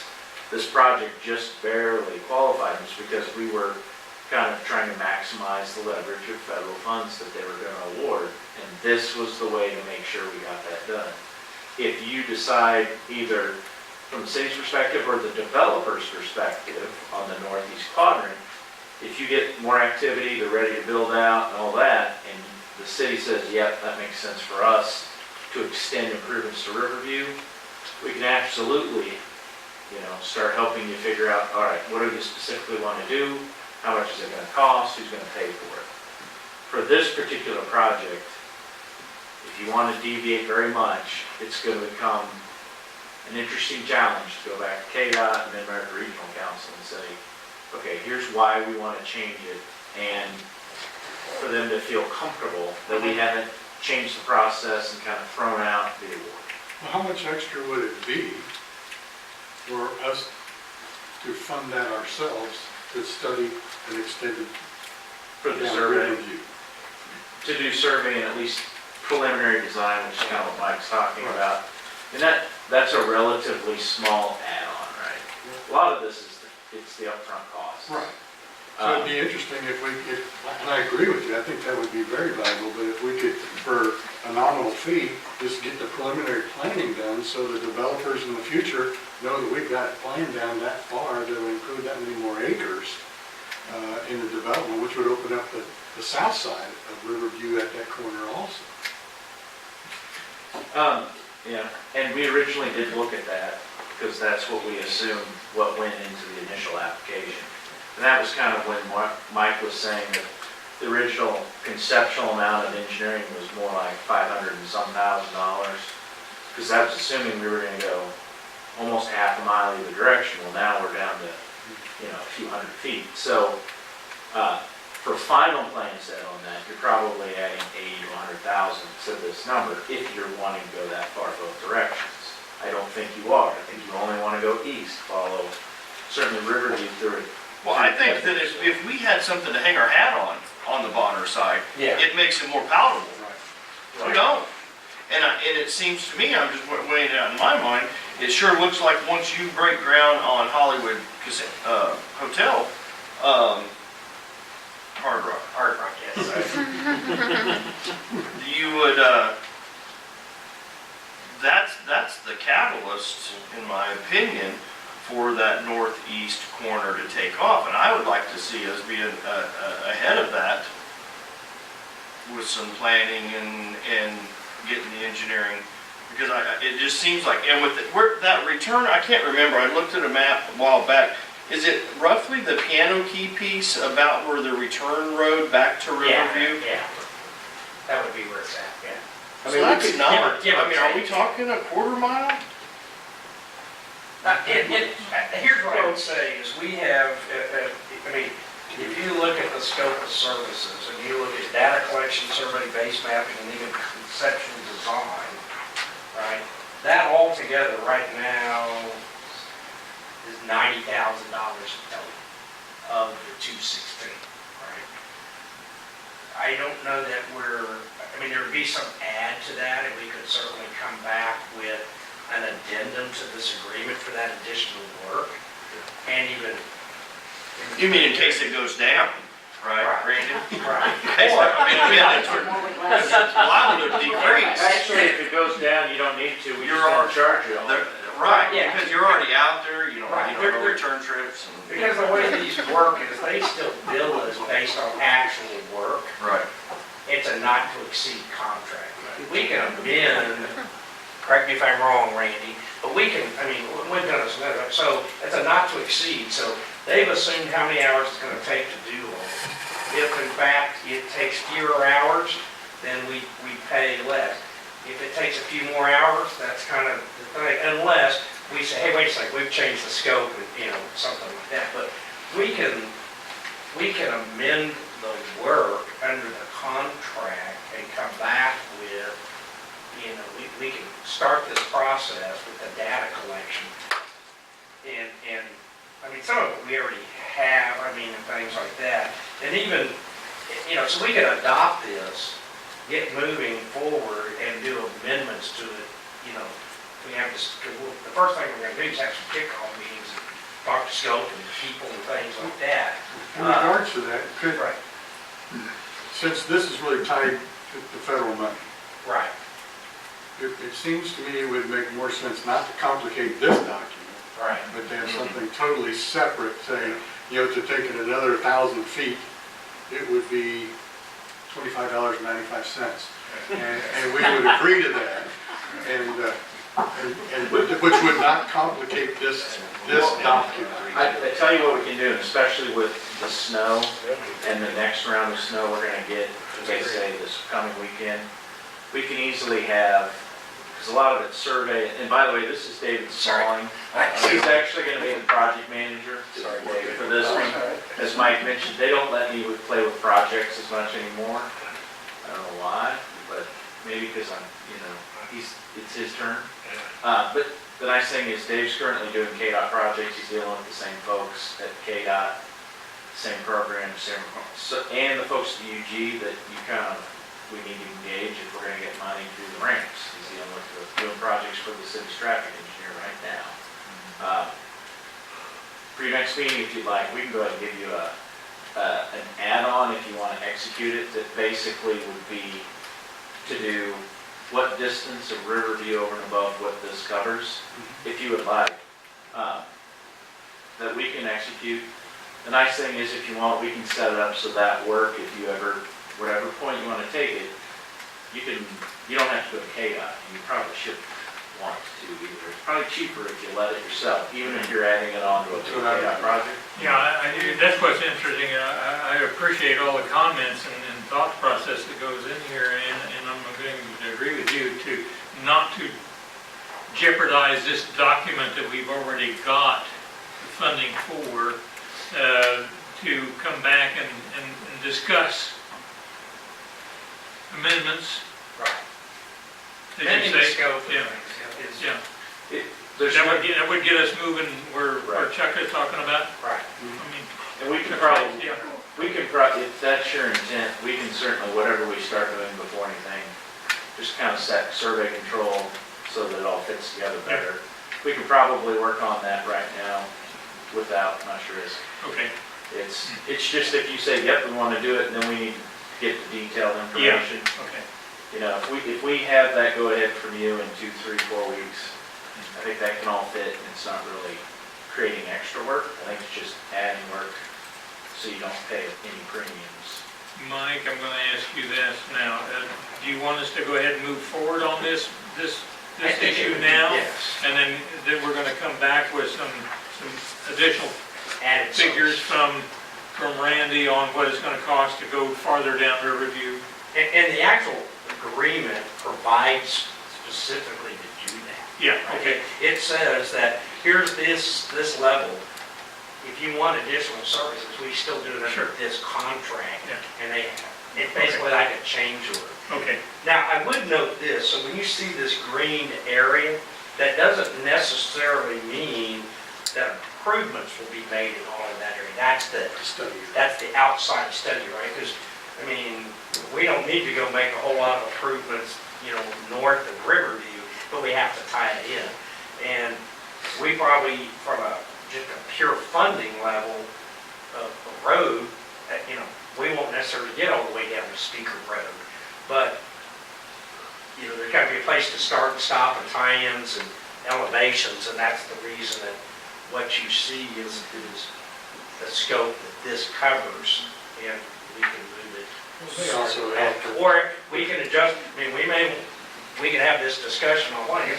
We may say, okay, if we know we're not going to get that far south, do we want to shorten it up? But we mainly looked at this, again, because early on, topographic, you have to have you don't want to be having a wide road tying in at the bottom of a hill, let's say, or in the middle of a hill or something. Are there parameter maximums set? I'm just going off of the little picture I see. Right. Is that the maximum distance that the road could be improved, is what we're looking at? Yeah, what we did is, we looked at what we proposed funding, requested funding at kind of the final round through Mid-America Regional Council, and then we looked at it and said, okay, if that's how much we're going to be able to improve, and the funding says we ought to have a good chance of that, we want to make sure we have at least enough survey data so that we can design that well, and it all will tie in once they make that improvements, and it's still, if you're traveling from town and you're heading towards I-70 on 110th Street, it's a very smooth, seamless, and suddenly, wow, I got a much nicer road here as I enter kind of this developing area. Not, or launch your car up in the air over a hill. No, that's 98th Street. Yeah, speaking of 110th Street's pretty smooth already, it was a good transition. That's what I was wondering, could you, because maybe I missed it somewhere, but could you paint a picture for me of what we're trying to do? Are we trying to make it so wide, or can you tell me exactly what the end project is gonna look like? Because what I'm seeing is, we have, Well, I mean, we have some. $2.5 million in taxpayer money. And so that's what I'm looking at a road that looks fine. And so we're gonna have to explain to taxpayers, why are we spending $2.5 million on it? And so that's what I'm asking. Can you tell me what we're getting? So the parameter, and these are broad parameters, so this can be right. So in our plans that we talked about for 110th Street is a connection between K32 and I-70. That's part of the reason it's eligible for federal funding. There are some things in federal funding, like sidewalks and trail connections, that if you're going to take their funds, you have to do. The thought process is that at a maximum, you probably have a 4-lane divided roadway. That's maximum. You're tying into a 4-lane road to the north of it. Now, whether it actually ends up being 4 lanes, has medians, it may be, we may phase it to a 3-lane section, something of that nature. But there's always been kind of this thought process from about where 110th Street by the old fire station, public works facility, that's where there would be some type of road change from probably the 2-lane section that you would, you take what's down on the south end and project that up to about where the public works facility is, and then from there, probably a change in road. Now, maybe that's around the corner, maybe that's as far north as Speaker Road. Some of that's going to come with development and planning, but generally, conceptually, you're going to go from a 2-lane to some 3 to 4-lane type of road section. Riverview is probably the same way. It's going to be a 3 to 4-lane road section, because those are all kind of collector arterial types of streets that's moving traffic from in the neighborhoods out and into freeways or state highways. That's very, very broad. I know. to put it put into perspective, it's going to be like Kansas Avenue. Right. Just an inch wider. Yeah, because Kansas Avenue is 35 34 feet, and maybe 32 back curb to meet 34. 34, which is So a it'll have shared, the it's a sidewalk shared and road, and right. that kind of stuff. Sidewalks on both sides, you have to have a flat area. Well, good news, we'll tie into the bridge, the sidewalk over the bridge. Yeah, so I'm just joking, but Eventually, I yes. hear a lot of the residents say sidewalk, I know. but actually it's used quite a bit. It's amazing, every time we put them in, we hear that, and then Yeah. it's amazing how many people we see out walking on them, but, so that's conceptually what we took for it based upon, I'm gonna say it's probably 07, 08, we did a study, a broad study that looked at 110th Street from its entire width. They went through and looked at right-of-way, assuming 80 feet up to 120 feet, kind of laid it in, you know, what happens? Well, all of a sudden, if you get too wide, you're in people's houses and stuff, well, that's not, you know, that wasn't, nobody's going to pursue that, so it's kind of a progression they go up, probably your heavier track, you know, your heavier commercial development, maybe even higher intensity residential, for the most part, is going to be those large tracks that start from basically where this project's looking at going north. I mean, on the land use plan, that's how it's kind of laid out. So to say I can tell you the road's going to look exactly like this, part of it, I think, comes into what happens on that property, you know, in Bonner Springs, right? I mean, if it's an industrial 2 million square feet and has, you know, hundreds and hundreds of cars a day plus, you know, 18-wheel traffic, and you don't want that mixing too much. But we have to assume right now that's how it's zoned. So we have to make some assumptions that's how it will be built. But we may not build everything day one to that level. Because I would say we do expect that whoever develops that, whether it's the current owner or some future owner, and I can tell you that every time there's been discussions with potential buyers, that's always been a question, part of the question, then how much do you expect me to contribute to this project? Yeah, and that's what we're going to. That part of it is helpful. The city's, the residents are going to pick up the full $2.7 million. The developers come in and take care of a lot of that. So That's it's not going to be all shifted to the taxpayers. Like they did in our north end of that. Right. I mean, now, do we anticipate they're going to pick up 100% of the cost? Probably not. I mean, we have a certain obligation to build, improve, make roads safe, as a city. But some of those questions I can't answer because we need this kind of information in order to come back and say, okay, you know, we may come back and say, here's a couple of options. And again, I mean, I've seen cities where they'll build the internal lanes first, you know, they'll put a median and 2 internal lanes, and then they come back later and build 2 more lanes on the outside. I've seen them build them on the outside, and then later come back and build on the inside. I think overall, we probably have to assume anything that we kind of consider that collector arterial road, we should be planning that it will be at least a 3-lane road. I mean, today it's not necessary, but y'all can drive through communities all around where all of a sudden you don't have enough capacity in those roadways because they built them to a residential street classification and didn't give themselves enough planning. The good thing is, it's not like we have a lot of things running close to the road that we have to come back and try to figure out, well, what do you do with this house, what do you do with this, what do you do with this. We're trying to plan and at least try to maintain that width in there. And it may be that $2.5 million does eventually get 100% Very well. paid back by, you know, I mean, your DA or with, you know, the proofs in the development agreement, but, you know, sewer usage, maybe it does get paid back to us down the road at 100%. There could be, I mean, we have to talk I don't know about that. it, but, you know, I mean, you know, you could use for funding mechanisms, right? You use some form of special benefit districts, you know, all the good and bad, but I mean, these types of projects would lend themselves to the use of that tool to help fund it. Now, you know, generally you're going to have something actively going on, some development going on, or you're going to defer for a long time. So I think the financing, the ultimate financing is probably not set. And that's the reason I'm not coming here saying, we need to match up this 3 million and 2.5 million. We've got time to make that decision. We may, hopefully not, we could get to the end of this whole planning thing, and the world's changed, and we decide to table this thing.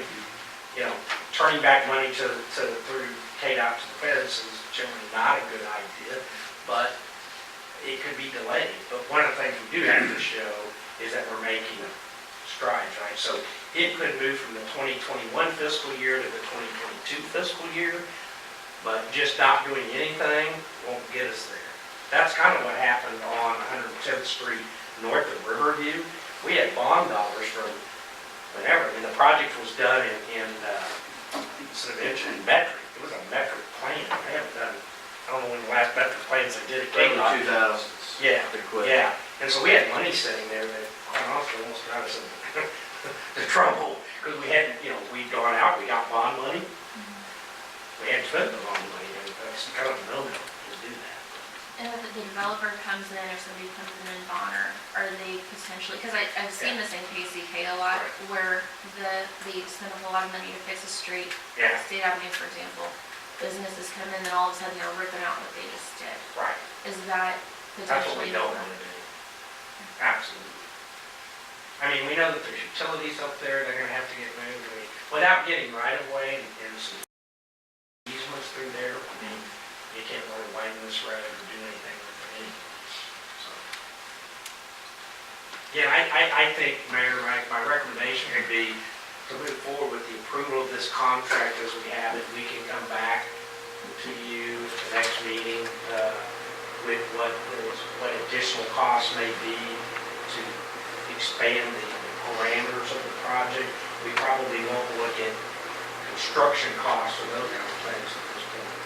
It's kind of moved. Just a design stage. Just kind of, probably up through that, I don't even know if we'll take the field check, but at least to get up to a concept plan. Okay.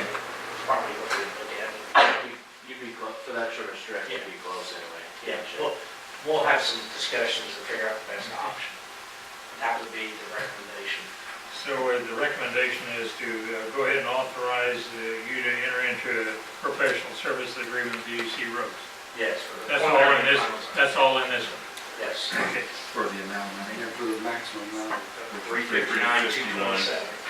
Well, and right after that 359 is plus reasonable reimbursable expenses. You want that added, or?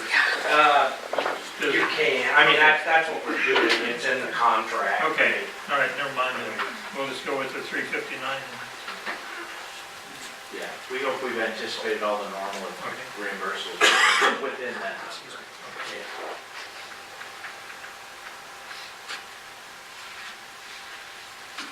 Mr. Mayor, I'll make a motion to authorize the city manager to enter into a professional services agreement with DHC Roads for preliminary and final design of the Riverview Crossroads project in the amount of $359,227.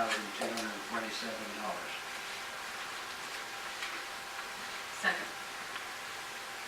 It has been moved and seconded to authorize the city manager into a professional services agreement with DHC Roads for preliminary and final design of Riverview Crossroads project in the amount of $359,227. Would the clerk please call roll? Just as a matter of order, it should be a maximum of 359,227, not a stated. Okay, yeah. Yes. Because it was stated that that is the number that is agreed to, as opposed to up to with a maximum It's there. very likely that it'll come in less than that. Right. Yeah, it's going I think you're giving us- way less than that. $25 less. Yeah. So do we need to, Well, I mean, I think either way, what you've given is spending authority up to that amount of money, over that amount of money. Just wanna make sure- Spending authority. If it's less than that amount of money, I'm sure you'll be happy if Randy and I step up here and tell you, we missed the mark and we can give it back. well, we just don't want to hamstring Randy so he's not capable of doing that. Yeah. Thank you. David, thanks you. I think the motion, it's sufficient, it's just, in this case. Just been deemed the motion is sufficient. Would the clerk please call roll? Steck, Yes? Adams, Yes. KR, No. Malat, Yes. Driver. Yes. Maybe I should have asked this, our city attorney, but it was sufficient, but Next item on the agenda, consider resolution 2019-03 authorizing the reimbursements of funds for preliminary and final design and other related expenses for Riverview Crossroads project from future bond and other tax relief. we assume it in this year, I shouldn't say assume, we know we're coming back before you with a bond, some bond action, primarily because we have the LTC sewer temporary notes that are now due and callable, and so we have to refinance those. So we'll begin having discussions about, you know, in addition to that, what other costs would we want, or other projects we might want to fund. We'll be putting it together. All this resolution does and gives us the ability to do this is that when we sell those bonds or the tax exempt notes or whatever it may be, that we can reimburse the economic development fund for these costs. Not an absolute, but I mean, I would say it's the proper thing to do so that the project, you know, stays separate. It's, you certainly can do engineering for economic development purposes, but this pretty much, as you can see, will wipe out the fund. Now, we do have probably 2 bond closings this year, but I don't think we want to necessarily tie up all our dollars in this one project. So, again, it just gives authority. Motion to adopt resolution 2019-03 authorizing reimbursement of funds for preliminary and final design and other related expenses for the Riverview Crossroads project from future bonds and other tax exempt proceeds. Second. I'm not going to repeat that all. We'll let him It's been moved and second to adopt resolution 2019-03. Would the clerk please call roll? Stipes? Yes. Addis? Yes. Behar? No. Malat? Yes. Shriver? Yes. Okay. Now we will take up the issue with the tobacco 21 cities.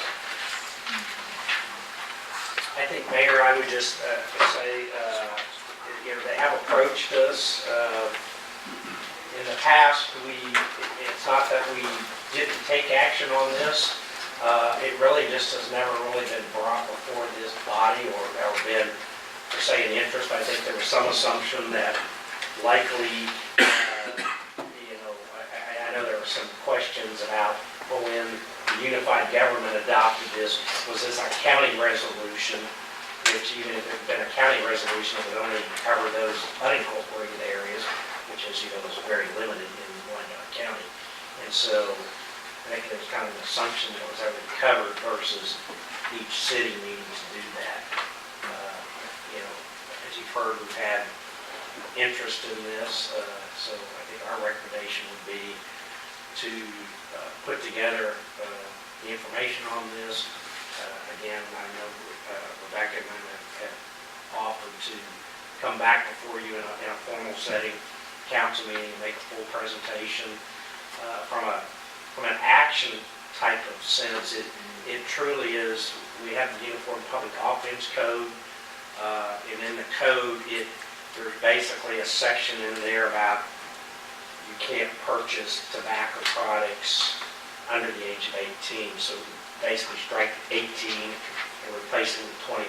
That would be fairly simple from an ordinance standpoint. As I understand it, the primary purpose is talking about the purchase of it, not necessarily the possession or use of it. That could be added, but most of the tobacco 21 issues are about being able to go and purchase it if you're under the age of 21. So if you would like us to bring this back forth on the agenda, we can certainly place that if we can be prepared for the next meeting. Just by a word of yes or no, I'm going to ask the council to give their opinion whether we want to pursue this or not. So, yes or no? Yes. Yes. Yes. Pursue it. Yes. Yes. No. Okay. We'll put it together and put it in a formal process and have a normal debate, and it does require adoption of an ordinance. Thank you. Yep. Advisory reports. Well, I've hit the first thing. I did meet with both our bond attorney, which is Tyler, and our financial advisor, Dustin Aiden and Piper Jaffrey, to kind of start the ball rolling on presentation and looking at not only refunding, but new debt. I mean, from a timing standpoint, it works out pretty well. We have been very good in our debt service areas, and so we always want to be reinvested in the community. So timing-wise, we're good here in 2019. So we'd probably be looking at maybe a May, June timeframe for the actual issuance. So we'll start coming back to the council just with some discussions about that, what potential projects we might do, talk a little bit about the projects we funded last time, what we did or didn't do with those, and just get input so we can kind of put together what's the number and what would the interest, anticipated and access to the mill, et cetera. So that'll be coming up. This coming Monday or a week from today is MLK Day. City Hall will be closed in observance of MLK Day, just for reference. And then we have our chamber annual dinner on February 1st. If you could let us know if you would like to attend. We have traditionally bought at least one table in support of that, and if necessary, we can buy more than that or buy extra seats. It is a Friday night. I think it starts about 5:30. 5:30. Social hour. I will tell you, I may or may not be at that one.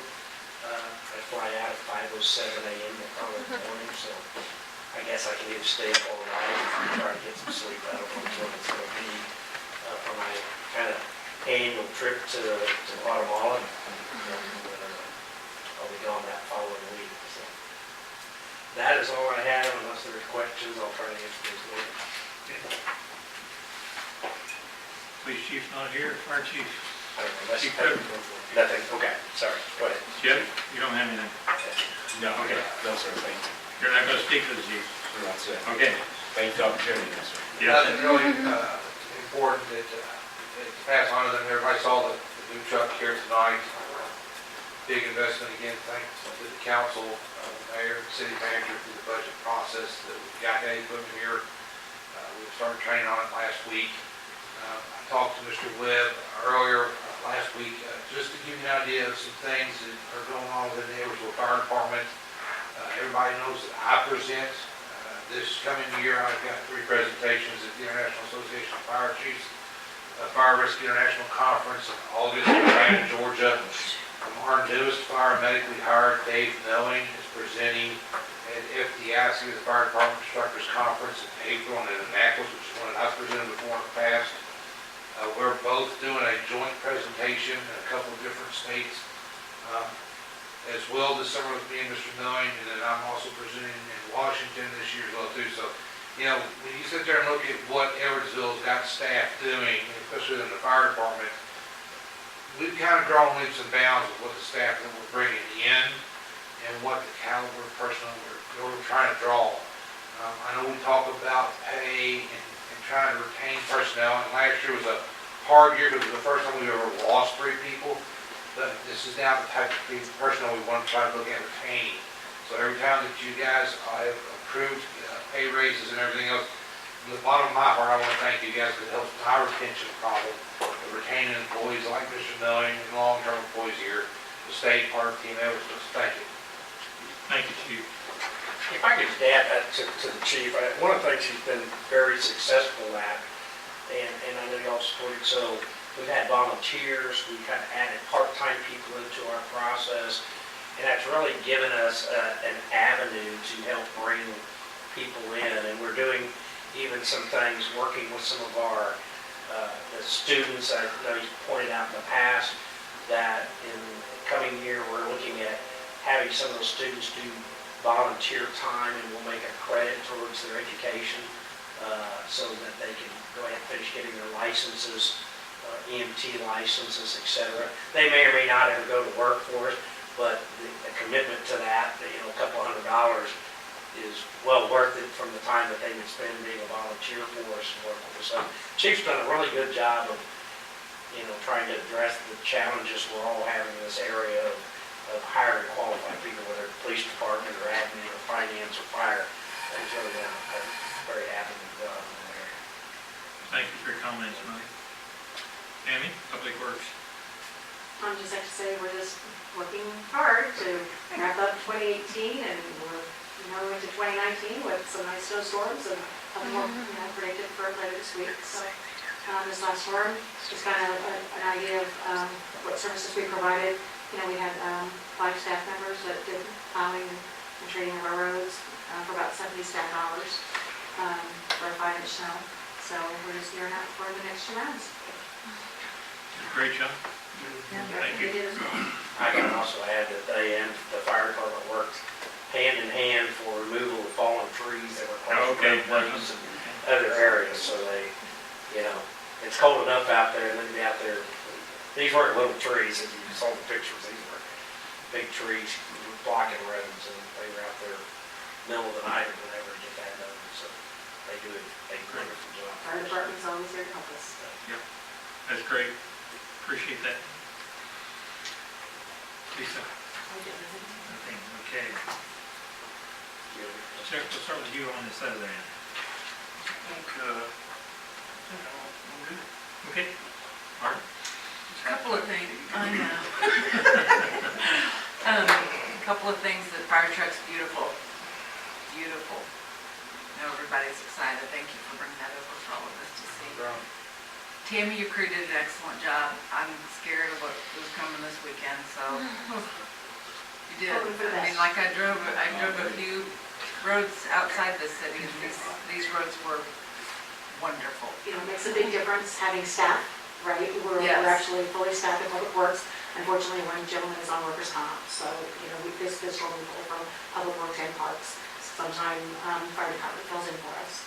But another big difference is the equipment. Last year, City Council did fund the new piece of equipment with the spreader and the plow, and that really enables us to be more effective and productive in the work that we do. No longer worried about the trucks breaking down and turning wrenches, because as we all know, we don't have a mechanic either. So, we have 2 really good trucks and a third kind of questionable as a backup. So, we have the resources. Question one of my neighbors asked me Sunday. I thought, well, perfect time to bring it up. I did see on the news a couple of cities have different places where people can drop off branches, this and that. What is Edwardsville? We don't have this very often, but is there something maybe you could brainstorm? I don't know. I don't remember. I know we had some discussions with. We did have some discussions a couple years ago. Right. We don't need to do it tonight, but. Under the emergency management plan, there was a section, and I just don't remember all the details, about storm debris like that, and I don't know what it means. For instance, the Unified Government, in their trash hauling contract, the residential trash hauling contract, there's a clause in there. So if there are, ice storms or snowstorms that have tree debris damage, there's a cost associated, already built into each residential and commercial payer, that you just drag those out to the curb and your trash hauler will pick those up. Maybe that's something that we can look at here. Some of the larger cities that I have worked at, they do open sites. The problem with that, because we're so small, is what you actually have is that you have commercial people that start coming in and bringing stuff in and dumping. And I understand. And if you don't, watch it up for 24 hours a day, it just becomes overwhelming. And with our small staff, we just Exactly. And as Mr. Webb alluded, that's addressed in the emergency management, debris management plan. And the problem that gets into that is we don't have a declared disaster for this weekend's past storm. Exactly. So if we sat there and started to create a debris field or collection point, then we'd be responsible for maintaining, collecting, and disposing of it. And right now, we don't have anything to gather and store all that. Under the EM plan, we would allocate that, so we've got a federal declared disaster. And as Kevin just alluded to, what happens a lot of times is what we see even here with cleanup. We get commercial agencies that all of a sudden start dumping it in there. So it's something we're very conscious of. Myself and Tammy discussed every time we have a summer storm that comes through. and we have trees that are down because we have to look at that aspect, because we have to keep track of the man hours, just like we do on the winter storms. Sure. So, Maybe right, collectively think of something, I don't know, because I told the neighbors, I don't think there's anything in place, so just something to think about maybe. Wyandotte County, the unified government usually does have a drop-off. We'll have to look that back up on codes because that's something that we actually provide to our people on our letters for code violations. They have a free drop-off. I think that's a seasonal thing. Is it a seasonal thing? regardless. Yeah, okay. But they do have one that opens up maybe about March, October maybe. I believe it. I think it coincides with whenever we do. Waste management, man, I know they have, I don't know if there's a charge or whatever. We can look into these things. 'Cause Okay. We're gonna have a lot of tree branch Maybe debris. put something out on the hot shot, I wouldn't Yeah. mind you find something, just in case other people are wondering. It'll be Thank a you. discussion item in the morning at staff, so. Thank you. I had a concern, I was gonna ask Tammy on that, is there any plans for improving Speaker Road maybe? What is it Speaker stand Road? on that Hazer? Getting ready to do pavement evaluations probably within the next month or two. And it is by far the worst street in the city of Edwardsville. I can tell you that. After 100 Well, Street that we yeah. just paved, you all probably know that as well. But the issue, with that, you also have to think, how much money are you willing to invest in that development in Bonner Springs very well may come along, and it might be a requirement for them to improve that half of that road as well. But yeah, hopefully by March, the end of March, we'll have a new presentation for pavement analysis. Okay, well, I was wondering about, And we just did pothole patching on the road. emergency equipment get back in there, like fire truck or ambulance or whatever, make sure they've got access to that. We get our trucks back, we really need to start about 3 weeks of patching. They're gonna be able to turn around and all that stuff too. Challenge. Yeah. I mean, it's a challenge now, it's gonna be a challenge always, so, I mean. Well, I was just thinking, we're talking about all the other aspects of that, I was just kind of thinking about that part. You got strangers going back there that, That second house from the end, I don't know who they are. I forgot we even had that But that one up place there. has a nice area for us to all turn around in, and he usually plows the road himself, I so. don't think that. Maybe sometimes I've we been use it, around so. the council, I don't believe we've ever done anything on that road before, ever, because I even forgot it was there until this came out. Mike, is there anything on the facilities upgrade? Actually, yes, we, and this also may come forward to your next meeting. So we've had an interested group, a party, who wants to pursue evaluating, looking at that as actually the whole site, to do a development, redevelopment of the site. And they would like us, and I think it would probably be in our interest, to do some type of just letter of intent where, there's no cost to us, where they would come in and kind of do a market evaluation to see if they can make that feasible. Obviously, they want to make sure if they're in the process of doing that, that somebody else isn't, we're not out negotiating with 3 other people. That's basically like a 90-day market evaluation. So, and having those discussions, and I think they'll probably be ready to come before the council. As you said, that hadn't been brought up for quite a while, I was just kind of thinking about that. Well, we'll take the final, so to speak, should have the final control at the end of March. I think our lease with our current tenant goes to there. I don't expect that they will extend that they can extend it on month to month with the same terms.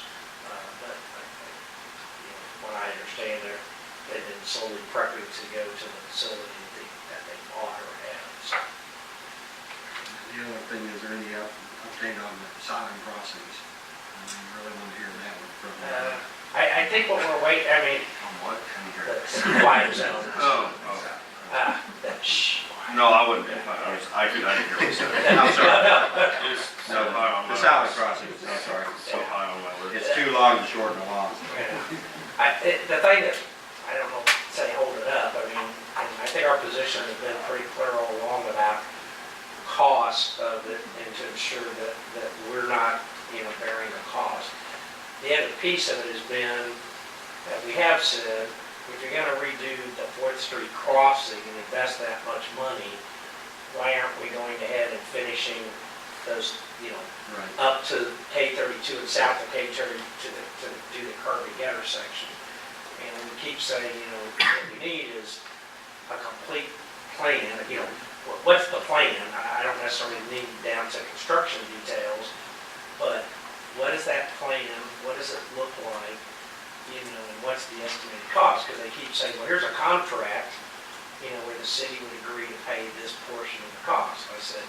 Well, we may very well be willing to do that, but I'm not going to, it can't be a blank. Again, we have to, if it's part of the road outside the quiet zone, we want to make improvements to as part of the overall construction contract, probably makes sense.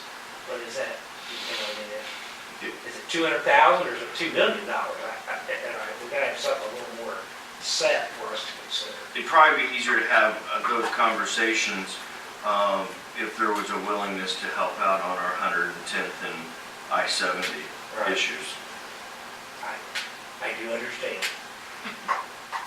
They're So that's delivered. where it's at. I mean, my understanding, they did buy the 2 properties on the north side of the railroad tracks, and that those are to be, I believe, vacated by, it's not the end of January, the end of February, and that they're going to move forward, the EG, to move forward with the demolitions of those properties, and then at a later time, assuming everything goes in that order, that those would then be deeded back to the city. That's what I know. I know it's been a month since we've all got together, so there's probably a lot of outstanding items. So. Nice truck too, by the way. Pretty color.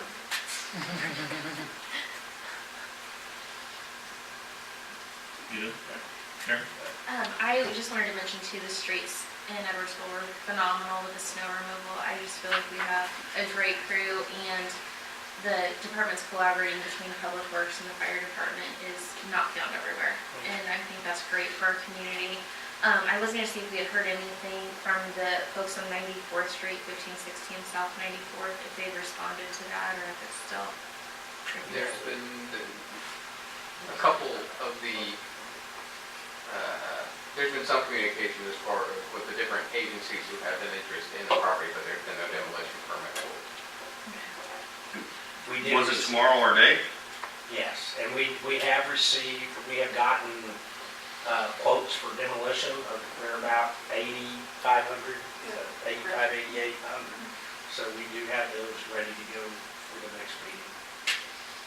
We can't get, we're still trying to get the insurance company There's some disconnect between the insurance company and the property management group and the actual property owner, and it seems like that house is not in order, so I would not surprise if we're before you at the next meeting with some action related to that property. The only other thing I was going to mention is I really appreciate that hot shot. I got it in my email the other day, and I was just going to see if we could share it on Facebook again. Because just to get that out to the community, I think everyone really likes to see it. We do get a lot of positive feedback from that.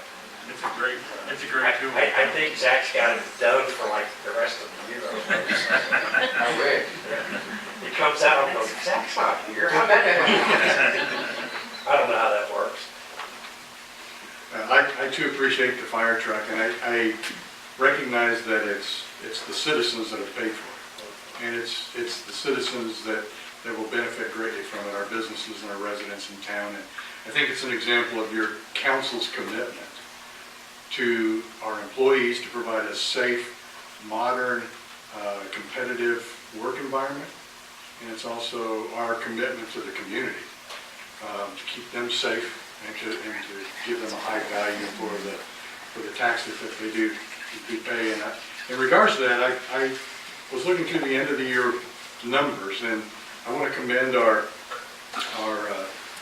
staff, our managers. The numbers are looking good. I haven't seen the final numbers, but November numbers look good, and I know it takes a lot of work with these tight budgets, and I really appreciate the staff's work on staying within their parameters, and some of them have succeeded on staying within their budget, so I really appreciate that. It means a lot to, I know, gives us some opportunity for flexibility up here at the bench, and it also represents a great management of our taxpayers' money, so greatly appreciate everybody's management and paying attention to the details. So looking forward to a great 2019. Can't wait to see what happens. So. I will say, and I appreciate y'all, watching that and seeing that. We probably will exceed in the public safety areas we'll probably, which is not totally unusual. Now, a lot of it's just been staffing. Shorts and overtimes and people ill, and, you know, you still have to have X number of people there no matter what. So I can fairly safely say that'll be an area where we know we'll kind of, so to speak, bust the budget, but overall, I think we should be good.